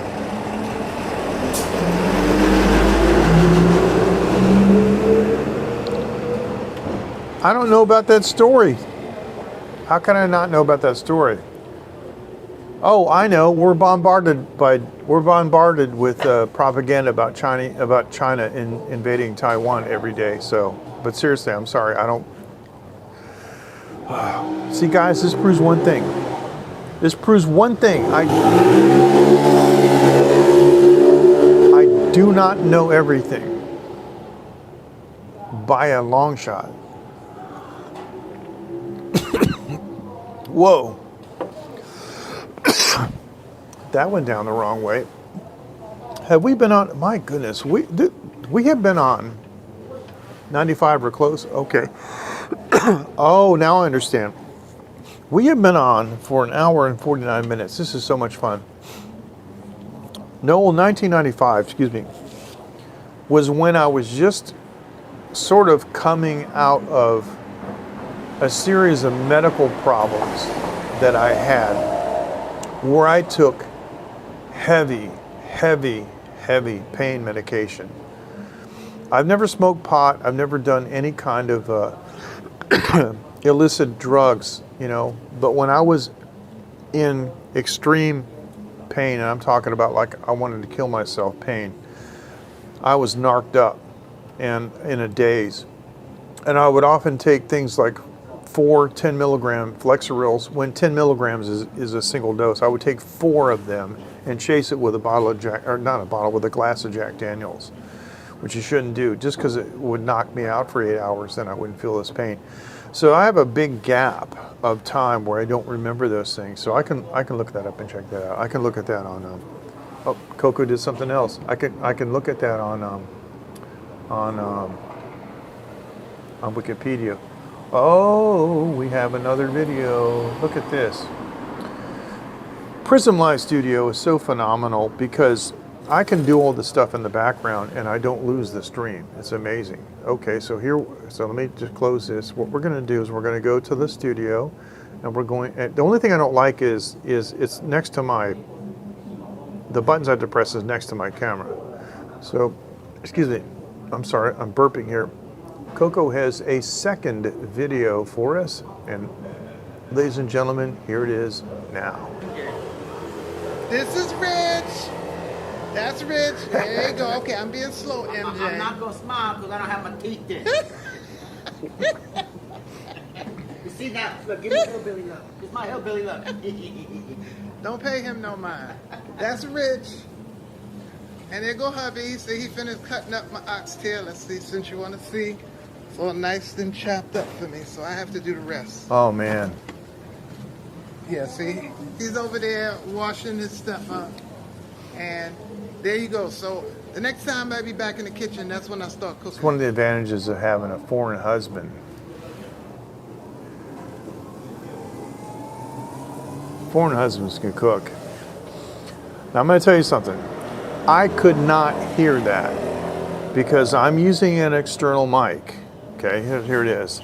And it's plugged into the phone, so it mutes the speaker, and I don't have my earbuds in, but I'm going to have to listen to it in the replay. But I regret that I couldn't hear it, but I was quiet because I didn't want to talk over it. But yeah, Coco, I have this dream, you know. My dream is I give every one of my followers $2,000 US to fly to your house. Where we have a barbecue, where you and your husband, of course I finance everything, where you and your husband cook a combination of Southern and Jamaican food. And we will do that someday, somehow. We will.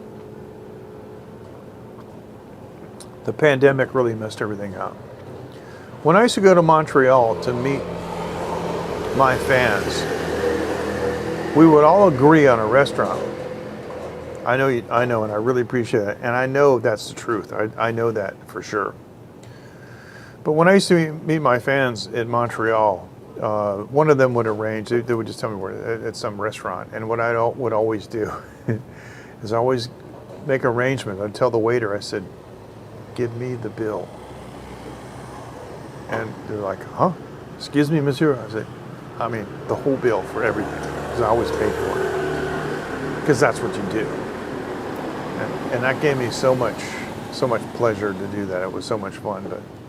But there's got to be like, you know, not about me, but they're just, because all my followers seem to be, I don't know how to describe this, but we all seem to have a lot of the same viewpoints. You know, the way we view life, we're easygoing and we're tolerant of things, and things don't really bother us. And you know, these extreme viewpoints and things we don't really share, but we appreciate things like family and loyalty and honesty and things like that. And so it's not about me. It just happens I just happen to be fortunate enough to attract those people, which is, I don't think it's a reflection on me. I think it's a reflection on you. And so the point I'm trying to make is that I think it would be just unbelievable if we could have in the summer, and I know you've got that beautiful home that you've shown us before on the Line group, with that amazing backyard that's fenced in, and we could get some beautiful drone shots circling the neighborhood, you know, and just, I mean, we could live stream the whole thing. It would just be epic. But if we could get, you know, because in the Line group, I think there's 36 people, and we could probably get at least 20 to you know, some of them are overseas, but I know like Bernardo would probably come. He's from Germany. He would probably come. Casper would, from Netherlands. I'm sure he would. But that would just be amazing if we could do that. And the other thing we could do too is we could set up camp in the back. You know, wouldn't need to have a hotel or nothing. Just set up a bunch of tents. That'd be really cool. And I'd love to sit down and talk with your husband and hear his story. You know, how he came to the States and how he grew up and stuff. And I remember the live streams that you did from Jamaica. That would be fantastic. Yeah, see, exactly. You would go, right, Matthew? You would go. You take your family and Mr. Grayson. You got to take Mr. Grayson.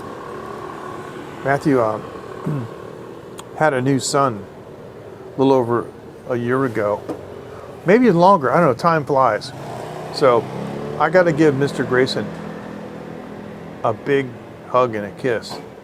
He's been my co-host on many shows.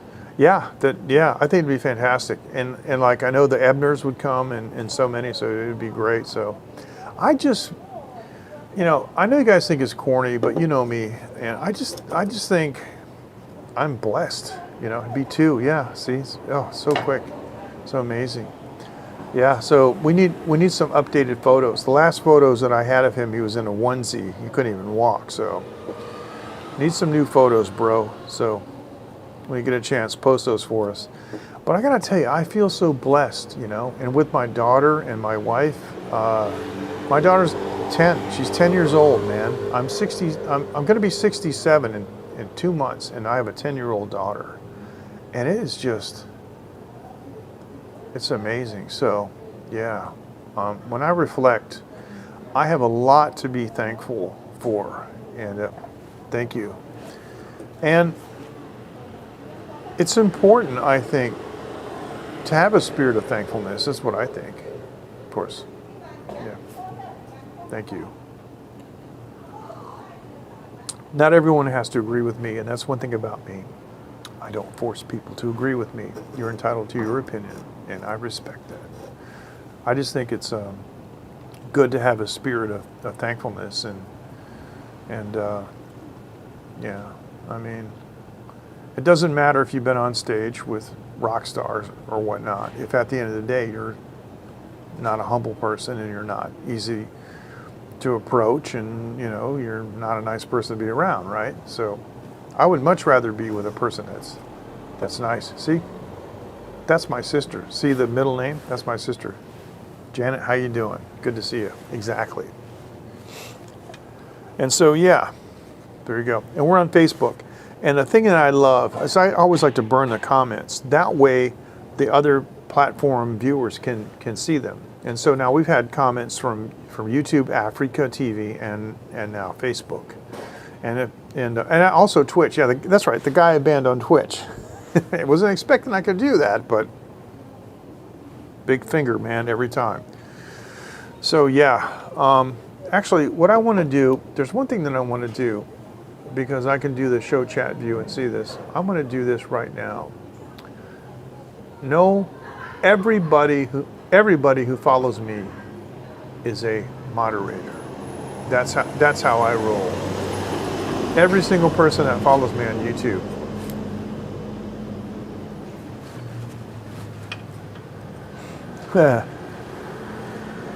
Thanks, J-Boy. So no, I think the next message that you post will have the little, wrench. So, J-Boy, I'm just a guy, who's been very fortunate. Yeah. But I'm complicated, okay? I'm very complicated. Make no mistake about that.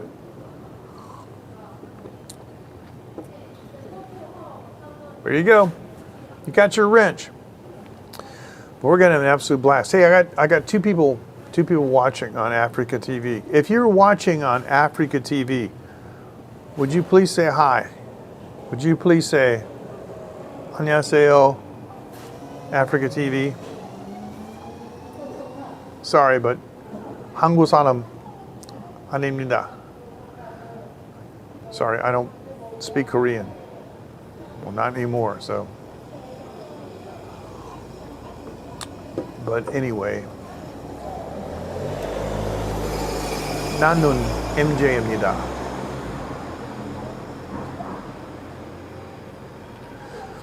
J-Boy, I actually like how you phrase that. Nobody's perfect. I followed you long enough to know that.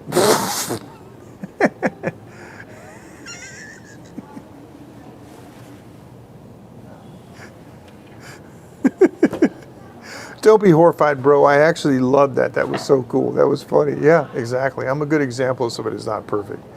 How many times you guys see me do a screw up? I mean, one time I don't really do that. One time I actually swore. I was like, I had to delete that because that's not what I'm known for. So, yeah. If you want to swear, go ahead. It's just not my thing, but I mean, try not to, But hey, sometimes things happen, and that particular day, I remember that somebody was very rude to me, and as much as I love Taiwan people, there are some kind of yeah, and you know me my whole life, yeah. So stop it, stop right there, Janet. Stop. Just don't.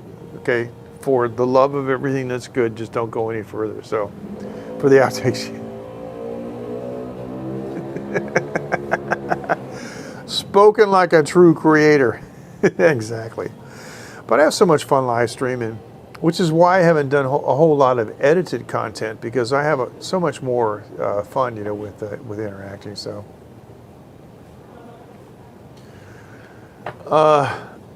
18, no. My followers went up in the last. My followers went up for me. I got 314. That's amazing for me, because I'm not one of those big YouTubers, and I'm not trying to be. But it was the over and under video.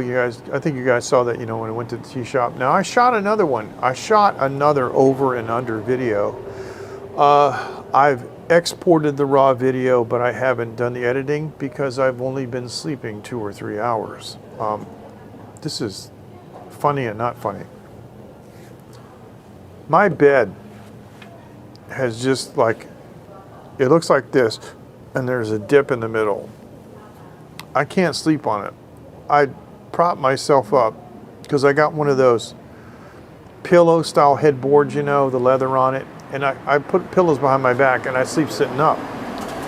If I sleep laying down, my legs go numb, my hips go numb, my feet goes numb, and my arm hurts and all this stuff because this bed is whacked. So I just had to tell my wife, we're buying a mattress today. So we went to the mattress place. Now this is funny. We whip out the tape measure and we measure the frame. Now the frame is a box. Yeah, a lot of people do, and it's really important, Matthew, that you solve that, because it affects your health bad. I've been sleeping on the sofa because you know what?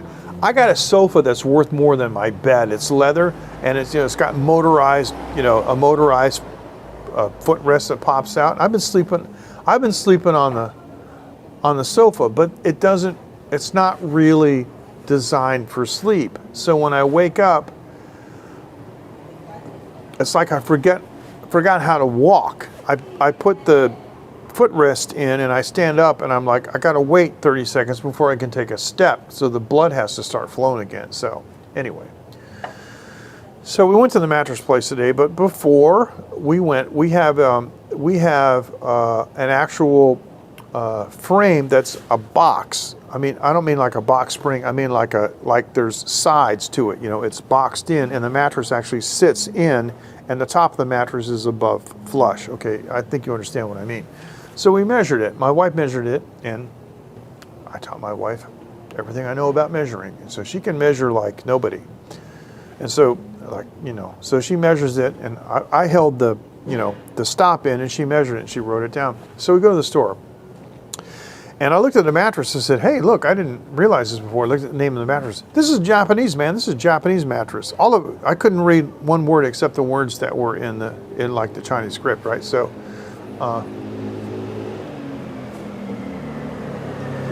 okay, I know what you're talking about. Yeah, but I have lower back problems, and so you just talked about electropulse. I bought the Osmo 10s system with the little EMS pads that have heat, and I put those things on my back, and I thought I was going to have an orgasm. My pain just went. It was amazing. 30 minutes of that pounding for 5 minutes, the little pulsing, and then heat, and and I used that. I had a big problem, and I also had an Osmo, one of those chair massagers that sits on your chair and has those balls that kind of go like this, around like that on my back. That's another one that I used. And in Taiwan, those things are cheap. If you're interested in getting one of those units, In Taiwan, they're about 4,000 NT, which is like about 120 bucks. They're a lot cheaper here than if you buy them anywhere else. I mean, like if you buy them in North America. But what you said really about the mattress is extremely important. And then the electrotherapy, yeah, because see, I have a blown disc. When I start talking about recovering from the pain, I blew an L5-S1 disc, and I went down. I couldn't walk for a month, and for a year and a half, I walked with a cane. I'm walking down the street, and young punks are looking at me like they can take me. I'm like, I will beat you to death with this cane. Don't you come near me. I studied 6 styles of martial arts. Yeah, I might be an old man that's crippled, but I'll take all you guys down. And that's how it was. But I mean, I would have to shuffle. It took me a year and a half to be able to walk without the cane, and it took me about another 3 years to be able to operate without having to worry about anything happening. Even though I was at physical therapy, and I say that body mechanics became my new religion. But getting back to the frame, you know, we measured it, and so we went to the yes, exactly. Actually, one of the biggest problems I have, Noel, is people think I'm lying when I tell stories about my life, because it sounds like a movie. But when I was 19 years old, I was working in a Chinese restaurant, and the other guys in the restaurant approached me. They said, we have a man coming to work at the restaurant. His name is Mr. Wang, and he needs a place to stay. Can he stay at your house? I said, of course. I had an extra room. He lived with me for 3 months. As soon as I got there, he said to me, would you like to learn Kung Fu? And I said, is that a trick question? I had a roommate, American roommate named Danny Coleman. And Danny woke up one day, went out the backyard, came back in the house and said, have you seen Mr. Wang? I said, no. Well, he's standing under the tree with his right foot behind his head. I'm like, really? He was an expert in white crane. He taught me martial arts. He was the second person to teach me martial arts. And that's one of the reasons I can speak Chinese, is because he couldn't speak English, and he had to teach me in Chinese. The only thing I have left, you look at my body now, I'm just an old man. The only thing I have left is the big knuckles. Anyway, so getting back to the other thing, right? Hang on.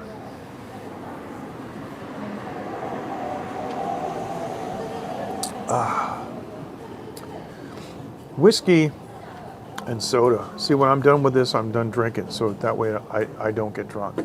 Okay. Oh crap! I did it again. This doesn't usually happen to me. Train of thought. Okay, so I got to go back to what I was saying. It'll come back. Sorry. I apologize. Somebody give me a reminder word.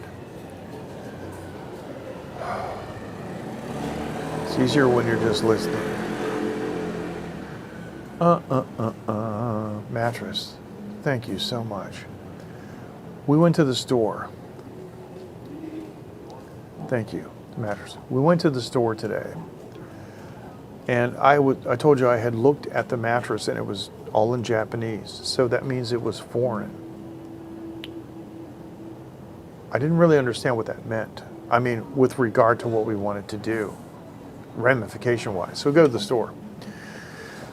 And this is a great store. The salesperson was really great. He said, try this mattress. I lay down it. It was amazing. And I said, wow, I was surprised how hard it was. I pressed it with my hand. It was like really hard. When I lay down, I was like, something in my body said, that's it. He said, well, maybe you want to try a softer one. So I went to another one, and it had a higher mattress top. You know what I mean?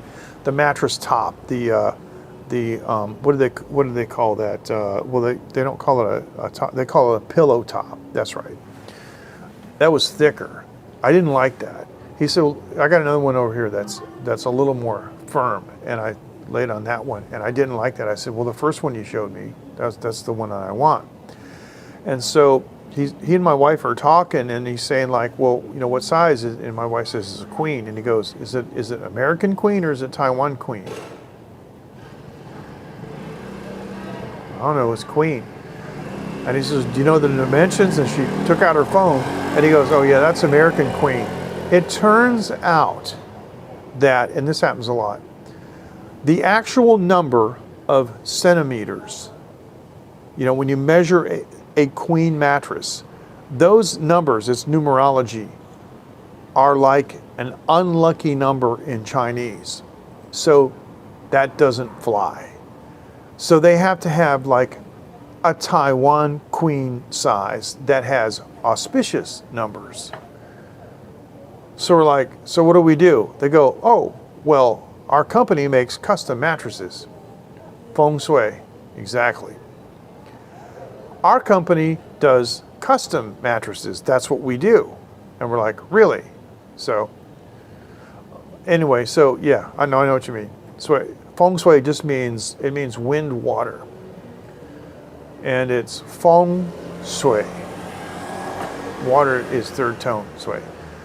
So it was actually very cheap. In US dollars, it was about, this is a queen size mattress, and it's a US style queen style mattress. And they showed us the manufacturing process on a video, and they have like sandwiched closed foam around the edges so the edge of the mattress doesn't collapse. It's got a pillow top, and the whole thing was about, let me see, it was 44,800. So let me see. It was like 1,200 and, yeah, like 1,200 and some change US dollars, which may seem like a lot, but that's a custom mattress. And you know, the weird thing is, mattresses are expensive. But we talked with the boss and we saw the manufacturing process.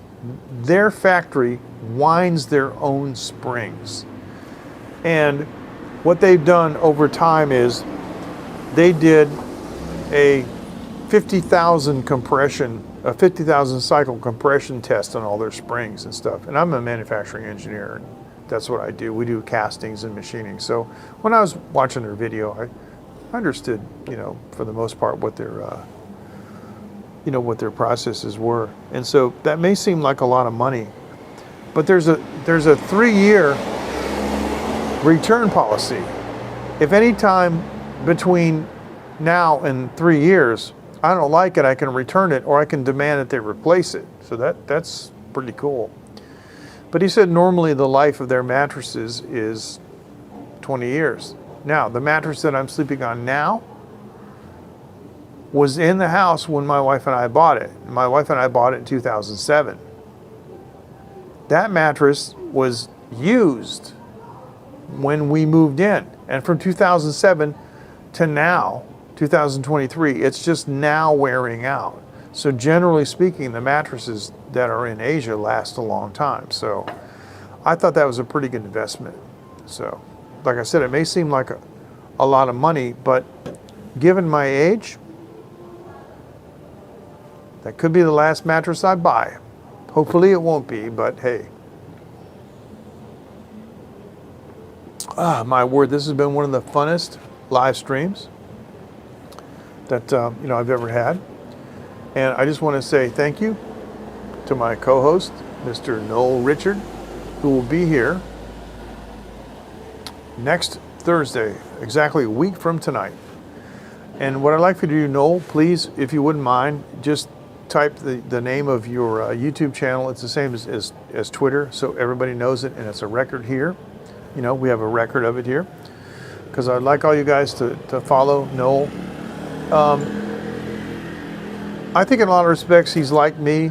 Doesn't really care about how big his YouTube channel is. If it gets followers, and it's great and it's cool, but it's not about that. It's about having fun. It's about connecting with people. It's about doing what you love to do and showing different things and sharing culture. So yeah, thanks so much for joining. I really appreciate it. I had a blast when I joined you the other day on your stream, and I hope I didn't talk too much. problem with YouTube sometimes is that oh, that's good. Okay, excellent, excellent. That's great. I have to do some real jokes. You know, it's fun when you have a kind of, you know, familiarity with people and stuff. So, because, you know, I met Dave when he came here in Taiwan. Dave came to my home and he met my wife and my daughter. So it'll be nice finally to meet you, Noel, too. And yeah, there you go. I'm going to say good evening. I've been drinking all this soda water and whiskey. So the very next thing that I do is I'm going to go to the restroom. Yes. You guys take care. Thank you so much for joining, and we'll see you next time on The Real Taiwan. I'm going to say Wan An, which means good night, and Zai Chen, which means see you later. So, oh yeah, that's cool. Oh, that's very cool. I'm glad you saw that. You mean with John Ho? Oh, that's excellent. Coco, thank you so much for joining. We miss you, and we want to see more of you. But thank you for joining. I really appreciate it. I think you're talking about with John Ho. So that's cool. Guys, take care. And you know what? From the Periscope days, here comes the big finger. We got to keep the tradition going. Guys, take care. We're going to see you. Bye-bye. Ciao. Take care. Thank you so much. Where is the end button? Oh, there it is. Sometimes I can't find it.